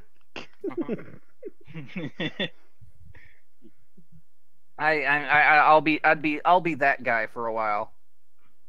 I'm like Christopher Eccleston's doctor talking to Charles Dickens, and that like, what was that bit about that? That's crap. You can't take a little courtesy. Yeah, that's me. I'm kind of that person because I'm. Oh, except I for that love- one I season, love the Moffat. show, What the hell but were I you hate the thinking? era. Yeah. So what was your reasoning behind Series 6's choice, Thomas? Well, yeah, mainly just because out of all of them, it's the most forgettable to me, and just like, yeah, even just rewatching it, I'm like, oh, this was that series. Yeah. Like There's the whole so shit much- with like River turns out to be Amy's daughter. It's like, oh, I think Yeah. the first time around I didn't care too much, but watching back, I'm like, oh god, that's right, that was a thing. Yeah, that's most of it you've either forgotten or repressed. It's like you've got one Yeah. point of light, and the rest of it you're just like, whatever. Or, okay, so that's our least favorite series. of the Moffat era. So next we're moving on to our favorite episode of the Moffat era and why. And I'm going to start first, and I'm going to pick a lot of people's favorites, and I'm going to pick Day of the Doctor. It's my favorite I episode. figured you would take that one. I was going to, but I changed it. For me, that was the shining moment of Series 7, even though it's not listed being a special, but I it think- is. I think it's part of Series 8 if that's a special. I don't know. It would be 7 if you count it as part of a season, but they list it. They separately. usually list it standalone, yeah. Oh, that's It is. annoying. It is. I know, it's hard enough to find when it's on Amazon. It is the moment that Steven Moffat actually wrote right. He had enough time between the end of Series 7 to write the special that he wrote it decently. It brought back Tennant, who's my favorite Doctor still. It addressed issues that had been left hanging since the RTD era, and actually gave us a very decent and good conclusion and changed the course of the series. I love the episode. Yeah. Mind you, I'm a little less fond of it now that I realize that bringing back Gallifrey is once again part of Moffat's Everybody Lives trope. But that's not going to take it away from being pretty much the best Doctor Who that we've had coming out of New Who, if not overall entirely. It is pretty much still the gold bar standard for me. It's at least a little bit more plausible with the Time Lords. Mm-hmm. Yeah. Yeah, it is a lot more plausible with the Time Lords. Okay. Bill, how about you? So I was going to go with a different Cybermen episode, but ultimately that one had some annoying stuff at the end with Danny Pink and the Cyber Brigadier, whereas World Enough in Time, the Doctor Falls, I think surpasses that. Oh yeah. So I'm going with that two-parter as my top one that's not taken. Oh yeah, that was some good shit. Mondas, Cybermen, and everything. Oh yeah, and the best John Sim appearance in Doctor Who. Yep, where he's more diabolical than Joker.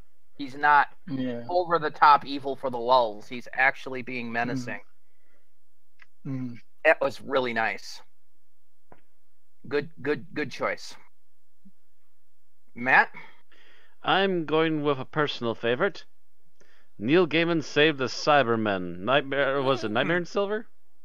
Yeah. Yeah.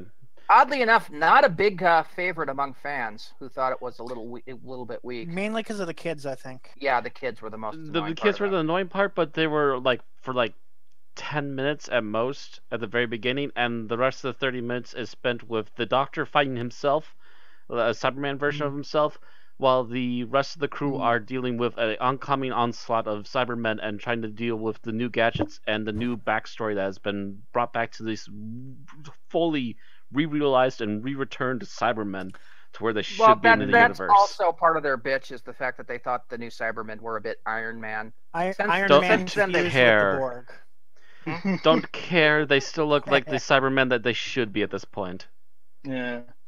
I actually mainly like that one because when the first time I watched it, which is well after it aired, I was like, and the first time they do the upgrade in progress line, I was like, oh shit.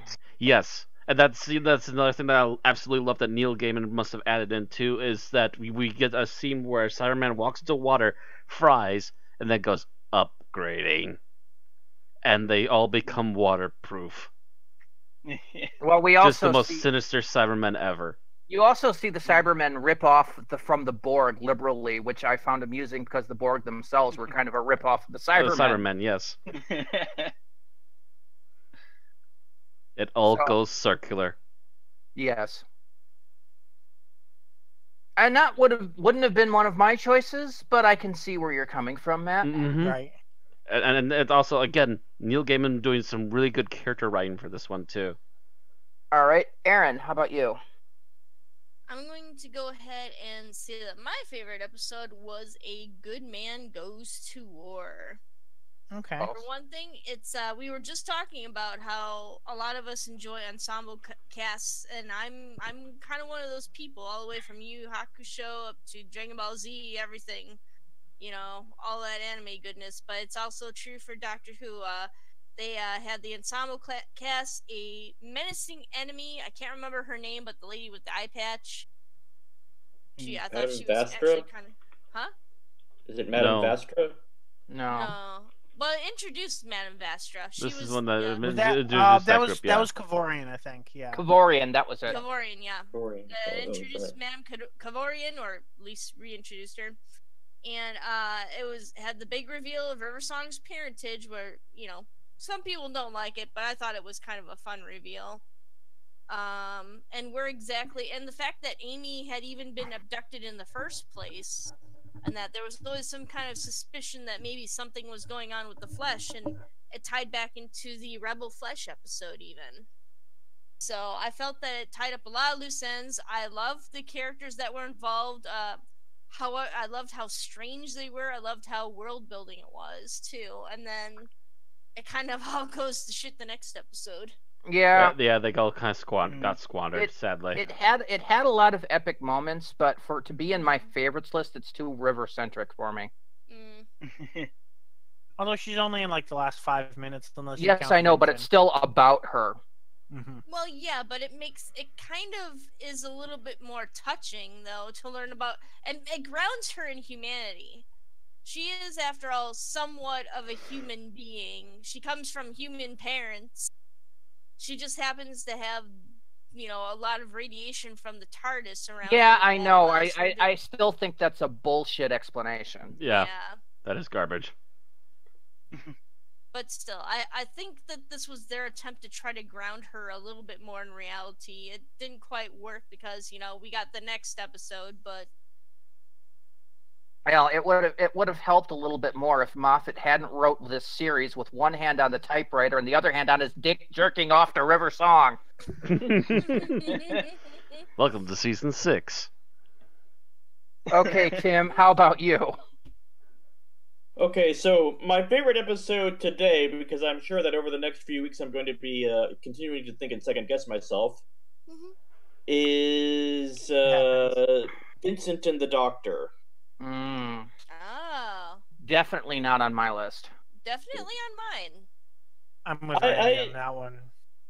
I just think this had a quaint charm to it, and I love it sort of like had me. I liked the idea that this was one of the more overt time travel episodes. Like I love it, like when they just say take advantage of, like, we're gonna go through time and like visit this person or this historical event era.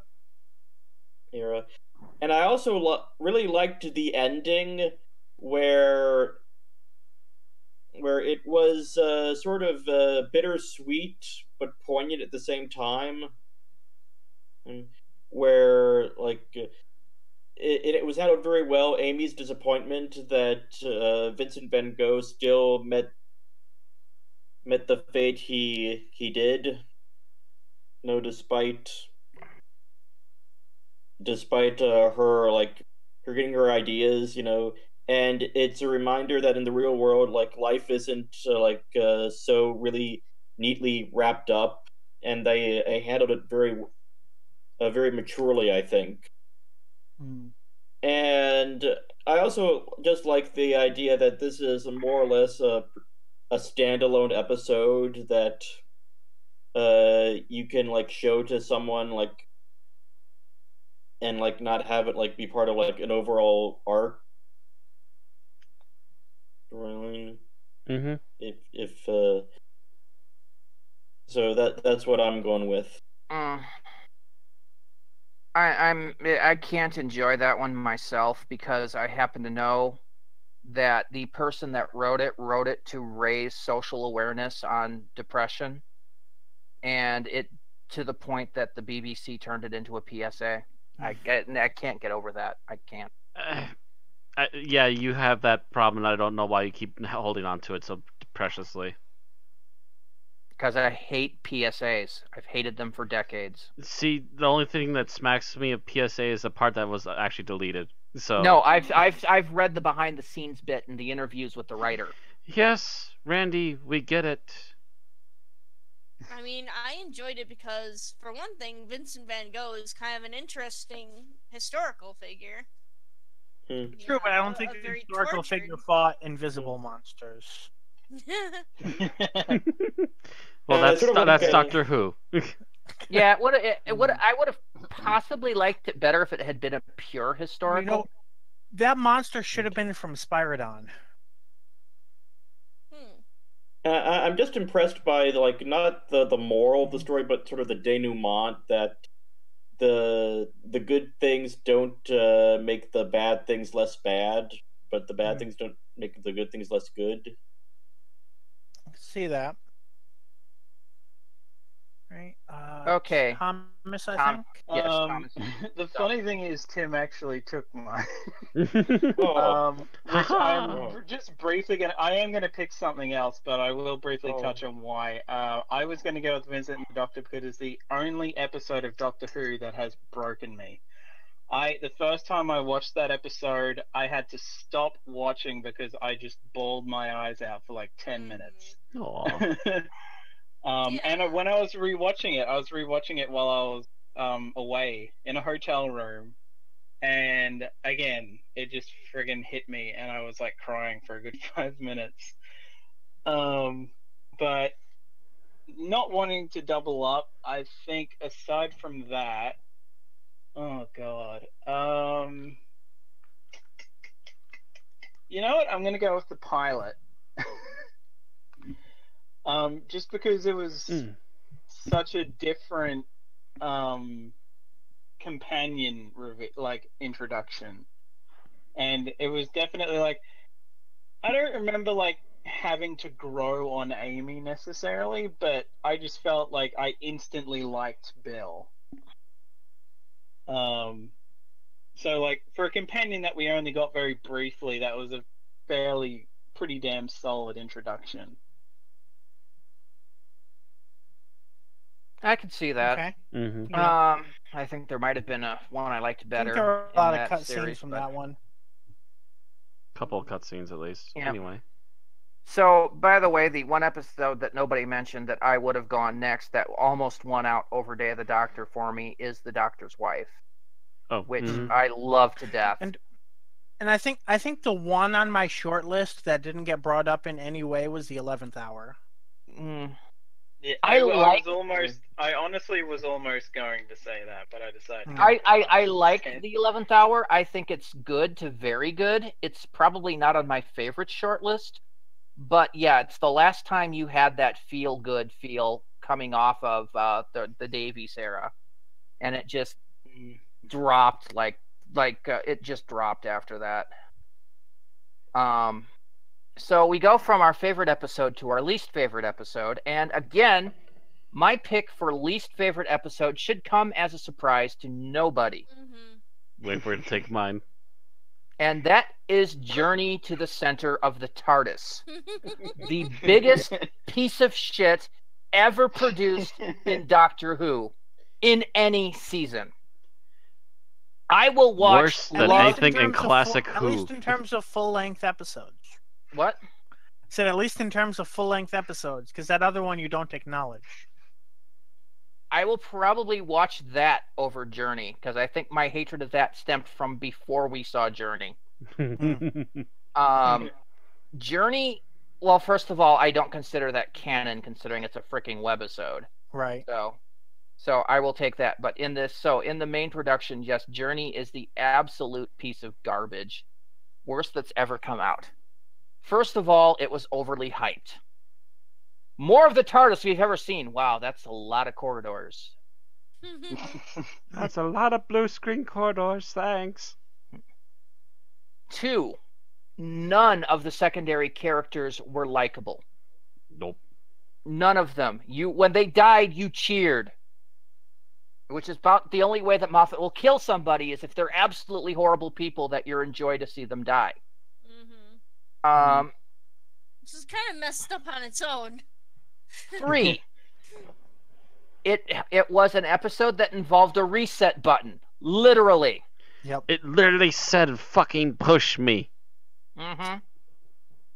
It was press a button, reset everything to before this happened. Making the entire episode pointless and a waste of 43 minutes. It's the only episode of Doctor Who I physically watched and said, I want my 43 minutes back. It is bottom of the barrel, absolute worst pap we've ever seen.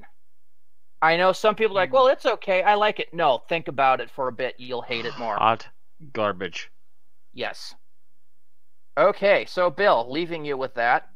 Okay, so I've got 3 here, and yeah, I think I'm going to go with Listen.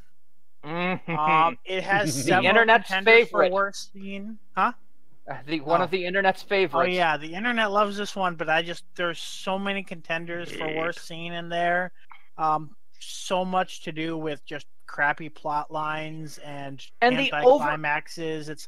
It epitomizes everything wrong with Moffat's writing style. Yes, and especially when looked back from the overall plot of that season, because they imply that Orson Pink is the descendant of Danny Pink, except he dies without having a kid later in the series, making that episode make absolutely 0 sense anywhere in it. To the fact that, the Doctor, supposedly decided to become this because he had nightmares about Clara under his bed. I was actually thinking of mentioning that for worst scene. You can still, because I'm just bringing we're talking. That's just part of the episode in general. Mm-hmm. It's all of this is brought up into absolute stupidity. Besides the fact that you shouldn't be able to go back into ancient Gallifrey. Ugh. Right. It's just everything about that episode annoys me to death. And with that... Okay, next hatred, Matt. Oh gosh. He's gonna say every episode, isn't he? To be honest, it's tied for me. Listen is absolutely horrible, but I still think that Journey of the Center of the TARDIS is absolutely the worst production ever made. The worst. Worse than anything in Classic Who. I'll watch anything else in Classic Who other than this fucking episode. Please. For the love of God, I'll watch Twin Dilemma. Please. Unlikable assholes, the most garbage plot, and nonsensical stuff that doesn't work together throughout the entirety of the TARDIS. Wow, why, how, you just made up bullshit so you can hurt people. Yeah. That's literally what this plot is. Okay, and it's even worse because Listen can get a partial pass because the showrunner wrote it, which means there was no security check. Mm-hmm. There was no quality check above that. Journey to the Center of the TARDIS was written by somebody who had never written by Doctor Who before, and thus should have had his work checked. And even better, he was somebody who co-writes Sherlock with Moffat and Gaddis, meaning they should have a good working relationship. And this person should be obviously able can't to be trusted check with his Doctor Who stuff. ever again. Yeah. It is it's terrible. It's absolutely terrible. Aaron, your choice next. Same thing, Reed. Journey to the Center of the TARDIS. An episode that with the most potential that was completely squandered on unlikable characters, confusing plot, and boring sets. Mm-hmm. Yes, and by the way, the piece of shit that Matt was talking about is fuel rods on something. Yes. In the same episode, they're introducing. Same episode as an Eye of Harmony. Yes. Yes. This makes no sense. I've only seen this once. I don't want to see it again, and it was pretty much the only episode that I can think of that actually made me seriously angry. I wish it was the only episode that seriously made me angry.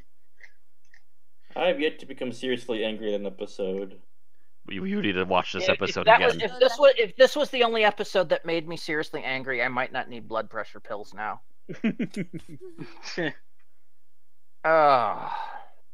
But yeah, it was the worst of them. Tim, how about you? Least favorite episode? Okay, I'm going to say my least favorite episode was The Power of Three. Oh, that's actually a good. That's a good choice. That's a good choice. Yeah. Yes. It basically amounted to nothing, and I'm really upset at the very end because when the Doctor When something and starts Rory happening.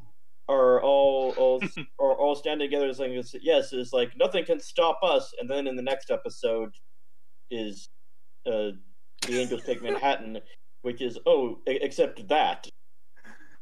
Yeah. Nothing bad happens thing. for 30 minutes, then they fight holograms that are never explained. Yeah, it's Hey, go it's, away. it's a little episode of a plot line that goes nowhere.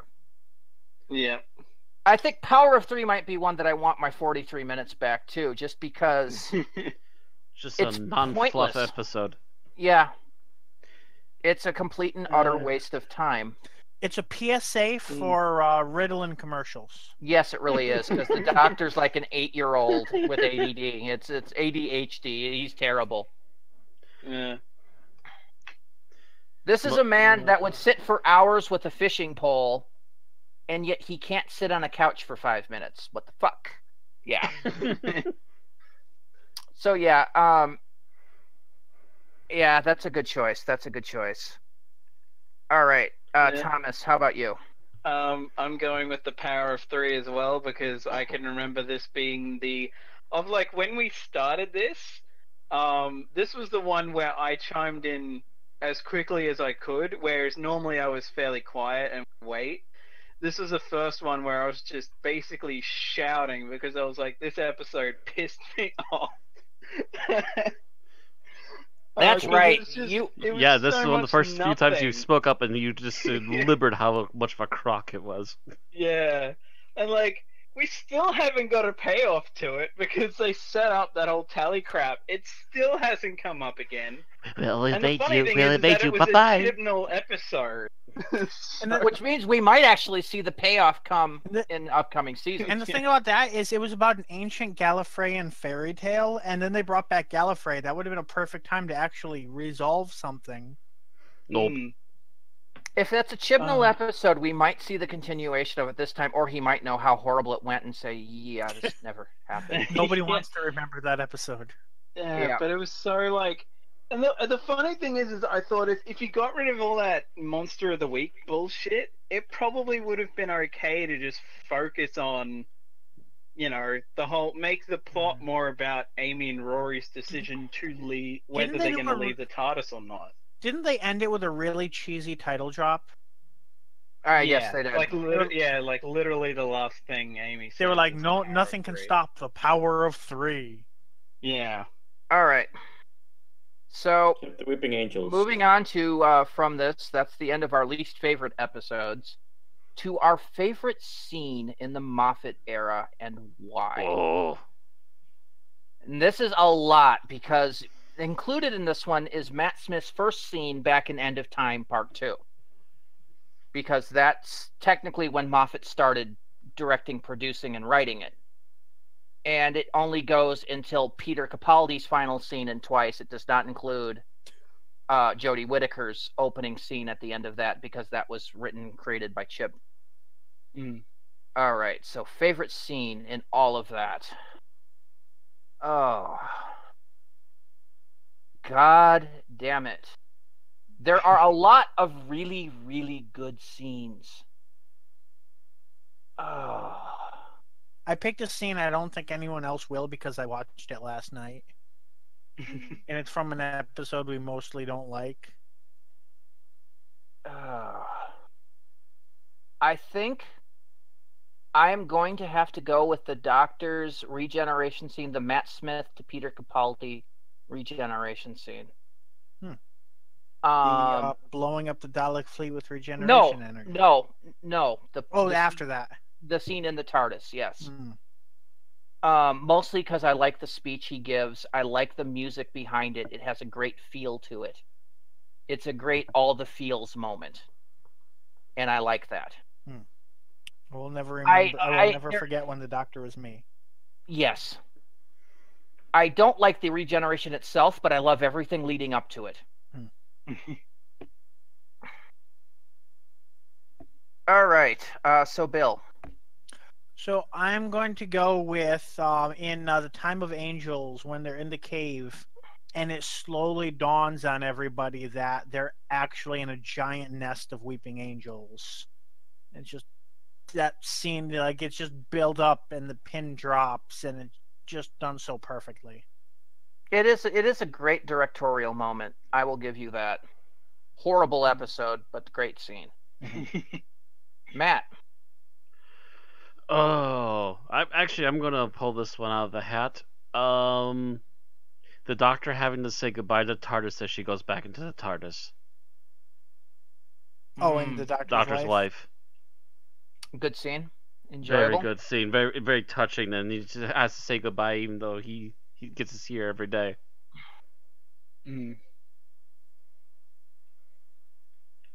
Aaron, how about you? What was Bill's?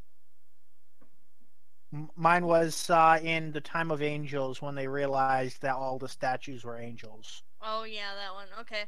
I'm going to go with Tom Baker as the curator in Day of the Doctor. Just seeing Tom Baker return to Who in screen form and not just in a big finish was really kind of nice, especially since I was still of the impression that he was kind of avoiding the whole returning to like Doctor Who, and that he had been for like a really long time. He was Apparently avoiding not. working with JNT, but Yep. Yeah. But yeah, that's a really great scene because it was really great to see him again. And Day of the Doctor's full of really great scenes. There were a lot of mine on that list, but I chose to go something else. Tim. Just so because it's so amazing, the Doctor riding a tank, shredding on his guitar. A lot of people hate that scene, but I love it.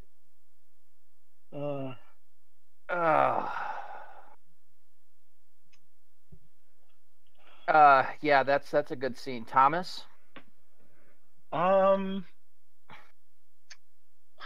Yeah, God, there is a lot to choose from. There is. Yeah, I can't remember like the exact point in it is, but his speech, Capaldi's Doctor's speech in The Doctor Falls to Missy and the Master. The "Who I am is where I stand, and where I stand is where I fall" speech. Yeah. Yeah, that is a good speech. That is a very good speech. It is probably Capaldi's defining epic speech moment. That and the one that he does in the Zygon. Those two. Oh yeah, those two are his. Those two are his epic speech moments. Well, you don't think I'm the Doctor and I save people? Is that epic? No, it's not. No. But yeah, those are. Yeah, I guess he does have a couple other ones because he also has, "Who I am is an idiot." So yeah, that's. But still, yeah,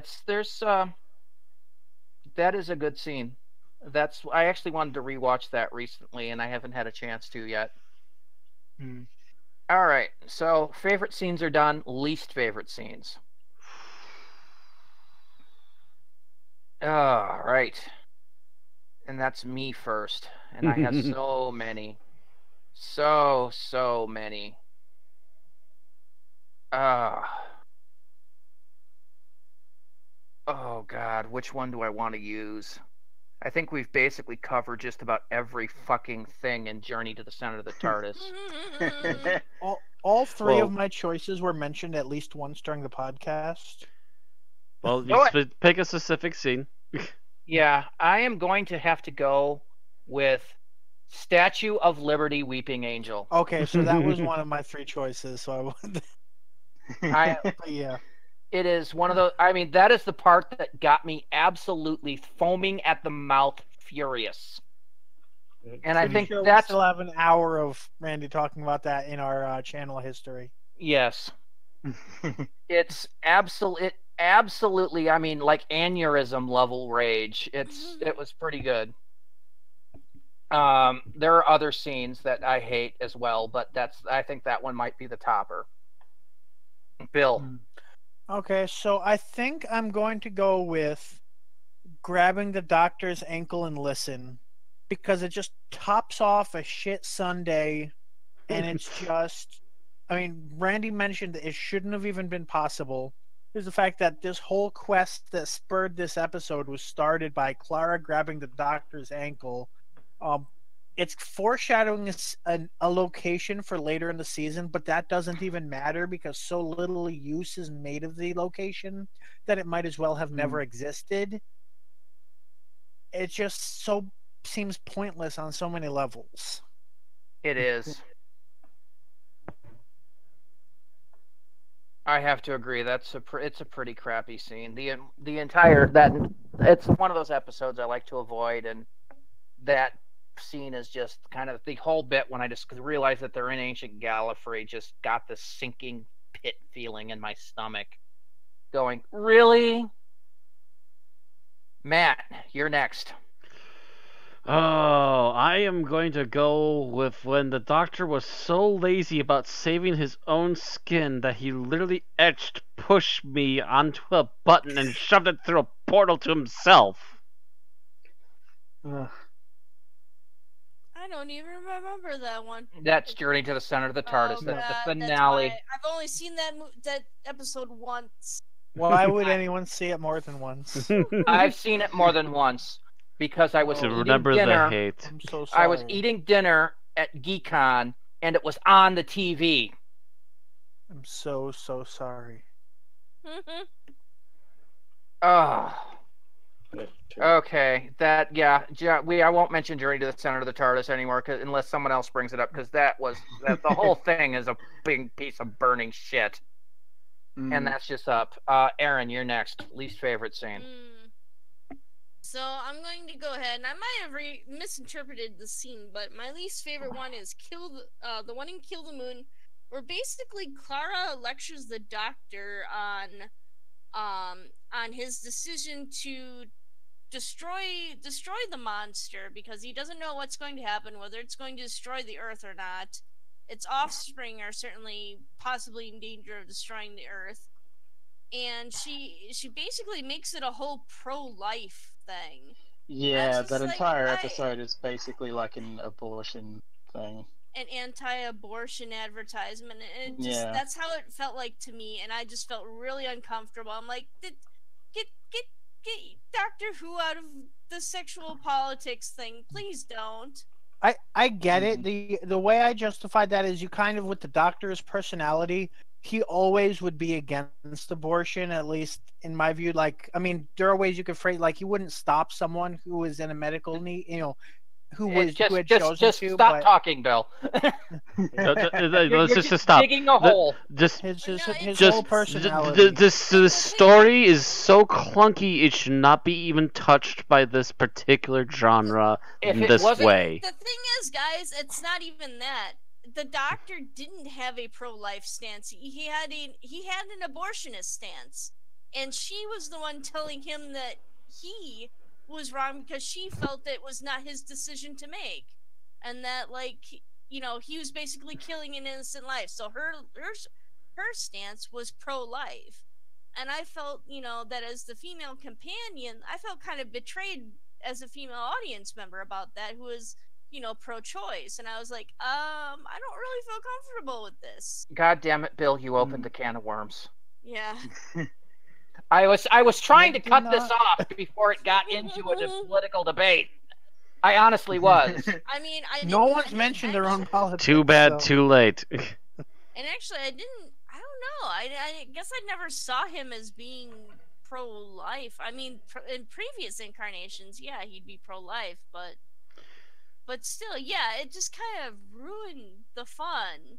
What little fun there was had to have in that episode. The thing is, if it wasn't for Journey to the Center of the TARDIS, Kill the Moon would probably be the next on my list from the Moffat era of worst episodes. I think it was our second lowest rated episode, if I'm not mistaken. Yes, I hate that episode almost as much as I hate Journey.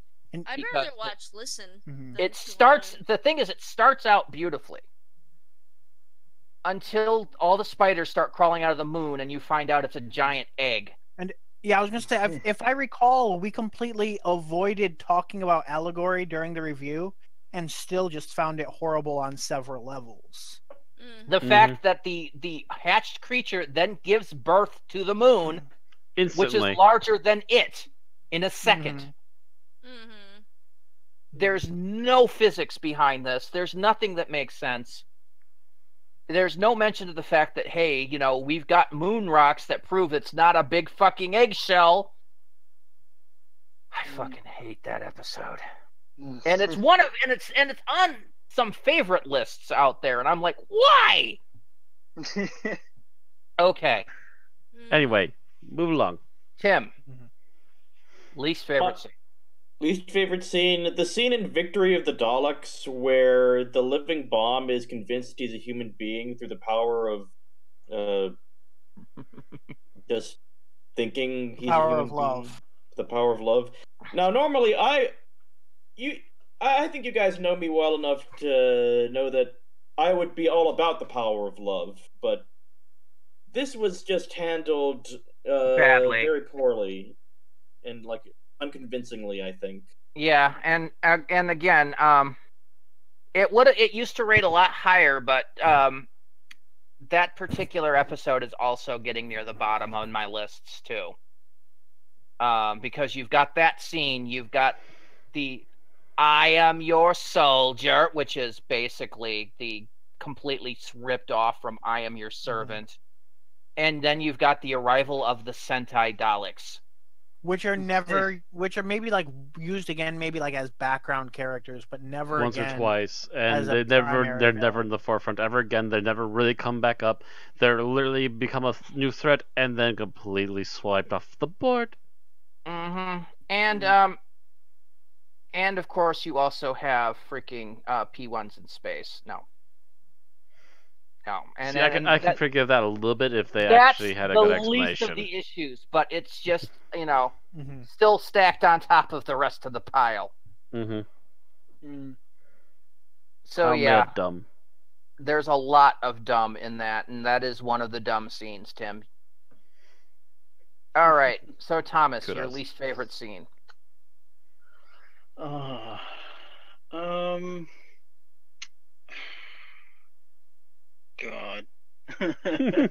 Which one to pick?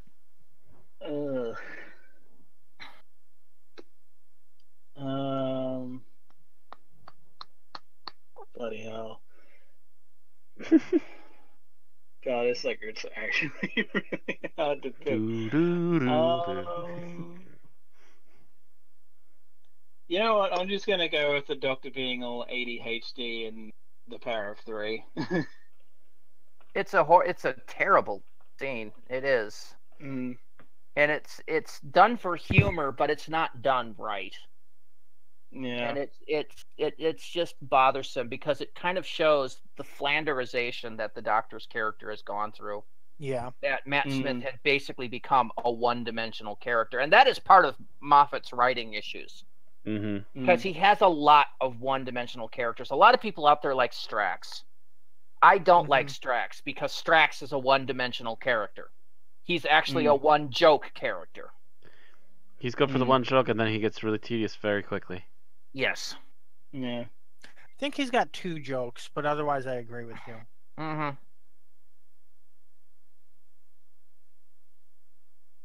It's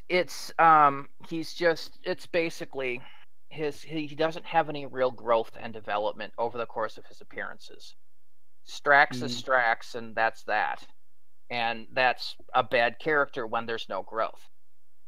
And the Doctor basically devolved from being fairly competent and decent in Series 5 into this man-child in Series 7. And that scene is the keystone, the epitome of it.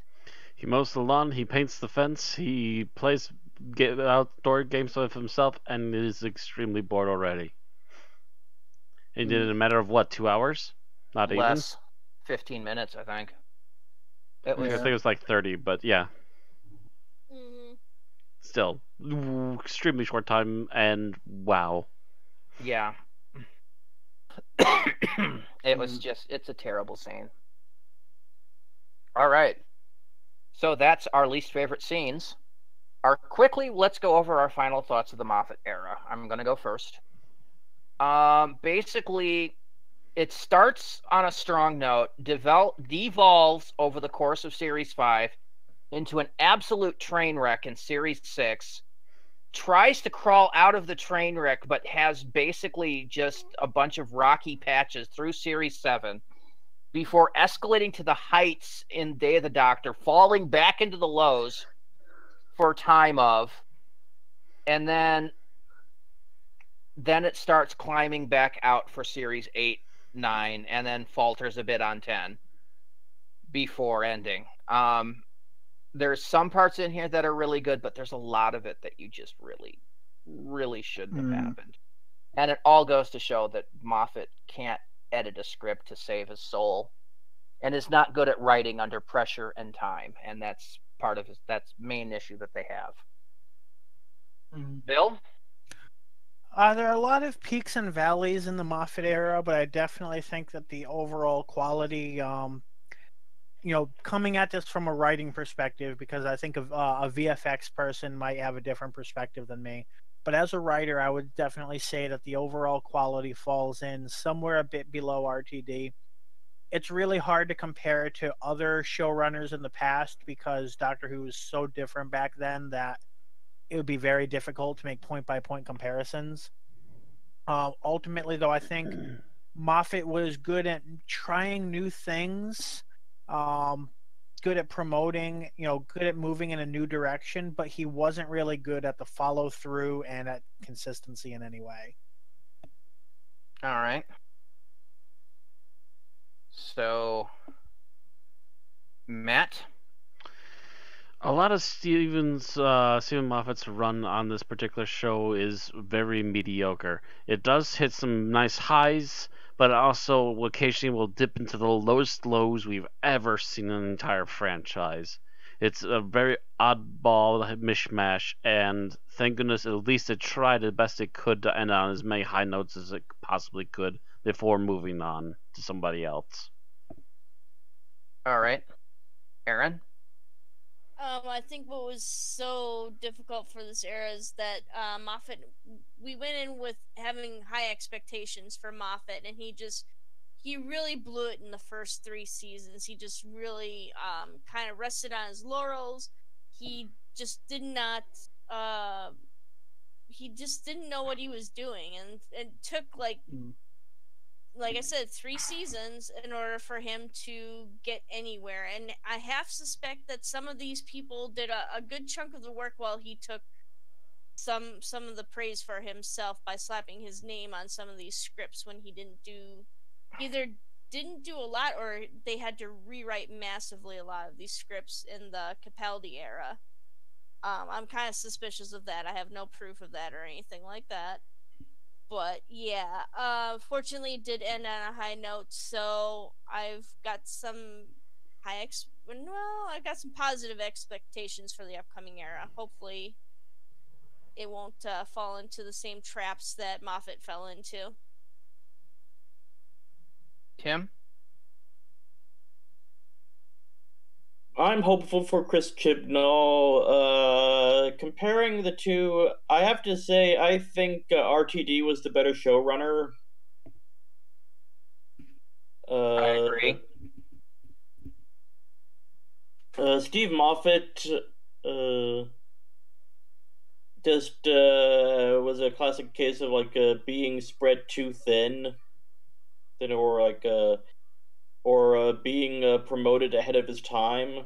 Mm-hmm. I think if he had spent more time with the series before being promoted to showrunner, it might have turned out better. But in that defense, Davies was burned out, and there was really nobody else that was going to. Chibnall wasn't ready. Torchwood showed that. And there was really nobody else with any regularity and quality on the writing staff at that point. But I agree with you. He wasn't ready.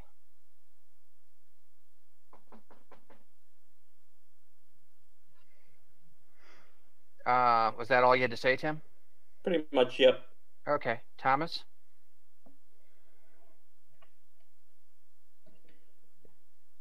was that Thomas that just got pushed Oh away? yeah, my sister turned up, so I Okay. had to talk to her for a minute. Okay. You know, I feel like I'm a lot more middle ground on this era. Like I'm not as it's like there is stuff like Para 3 that I just fucking hate, but I don't hate stuff anyway. And I think part of it is probably just because a lot of it I've only watched through like once, if that. And I think I always kind of think a problem that Moffat had was that he couldn't do lighthearted well. At least, you know, he'd obviously try, and in series 5 there's stuff that works, but some of his lighthearted stuff he goes like either too far with it, so it's just too ridiculous, or it's just clear that it's like, you know, I mean, hell, most of his stuff that he did under RTD was mainly stuff that wasn't trying to be lighthearted at all. No, it was trying to be creepy. But yeah, it's just a case if you need someone like it is one of those cases like was brought up before. If you could combine him and Russell T into one person, you'd have like probably the best showrunner. Russell T. Moffat. Yeah. But like, you know, I did like a lot of stuff. If anything, the one thing that I'm kind of disappointed in is that as much as I did like Series 10, he had an extra year to work on that. So you would think that it would have been better than it was. I mean, like, there still was, like, the strong points were really fucking strong. But it was still kind of sad that there were a couple of weak links, despite the fact that he'd had over a year. That middle to, trilogy. like, work on this. Yeah. Yeah.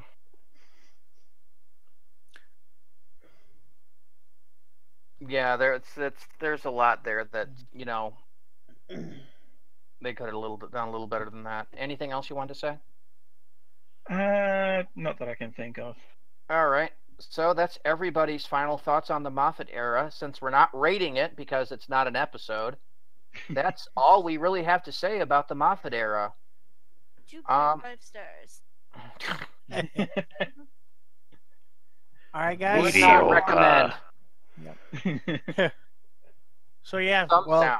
hopefully, yeah, we'll look forward to the Chibnall era, which is not next week, but it'll be eventually. All right, so don't forget to subscribe if this is your first time listening to us at episode 250. So you can, you know, follow us on Twitch, subscribe on YouTube, make sure you get our new episodes, and, you know, like us Facebook, Twitter, or head on over to Patreon. All right. Good And, yeah. show. So next week, actually, we will be taking a week off for our usual between-season break, and return in 2 weeks for our 10th season of an Unearthly podcast. 10 seasons. Can you believe we've been doing this? That we're starting our 10th season now. It hasn't been Right. for 10 years, that's for sure. It's No, not been well, 10 years, no. No. We're going with the more thing where season's a half year these days. That seems Yep. to be what a lot of people do. So technically 5 years we've been doing this, about 6. 6. Yeah, 6. about 6. A couple of our older seasons were 5.5. But yeah, the first few seasons were like 9 months. Mhm. When was my first season? I think it was Season like 3 or 4. I think so. Yeah, something like that. Like, Yeah, because you joined just Late. after I joined, Tim. Mhm. Yeah. So you've been doing this for a while. Thomas was there at the beginning, but then took a long time off, and Matt, Bill, and myself have been here since the very beginning and have pretty much put our names on almost all the episodes that we've done. So Tim started at the beginning of season 3, Yep. and that was Mind of Moffat. Yep. Alright. All right. So Well, yep, you got so, in a Moffat episode. That was your chance to escape after a Moffat When did episode. I start it? You became full-time more or less around the same time. Like you were here for a week, gone for a week, here for 3 weeks, gone for a week. Your very first appearance was in season 1, which was the 5 Doctors review. Anyways, good night, everybody. Well, Yep. hang on. Next night. week, we're going to be next season. We're going to be focusing on the companions of the Yes. Doctors, their hellos and their goodbyes. Since we've already done Ian, Barbara, and Susan, we've seen where they started and we've seen where they've left. We're going to start with Vicky. We'll talk about The Rescue, written by David Whitaker and starring William Hartnell as the Doctor, William Russell as Ian Chesterton, Jacqueline Hill as Barbara Wright, and introducing Maureen O'Brien as Vicky. And that, remember, is in 2 weeks. Yep. See you then. Good night. Night to night.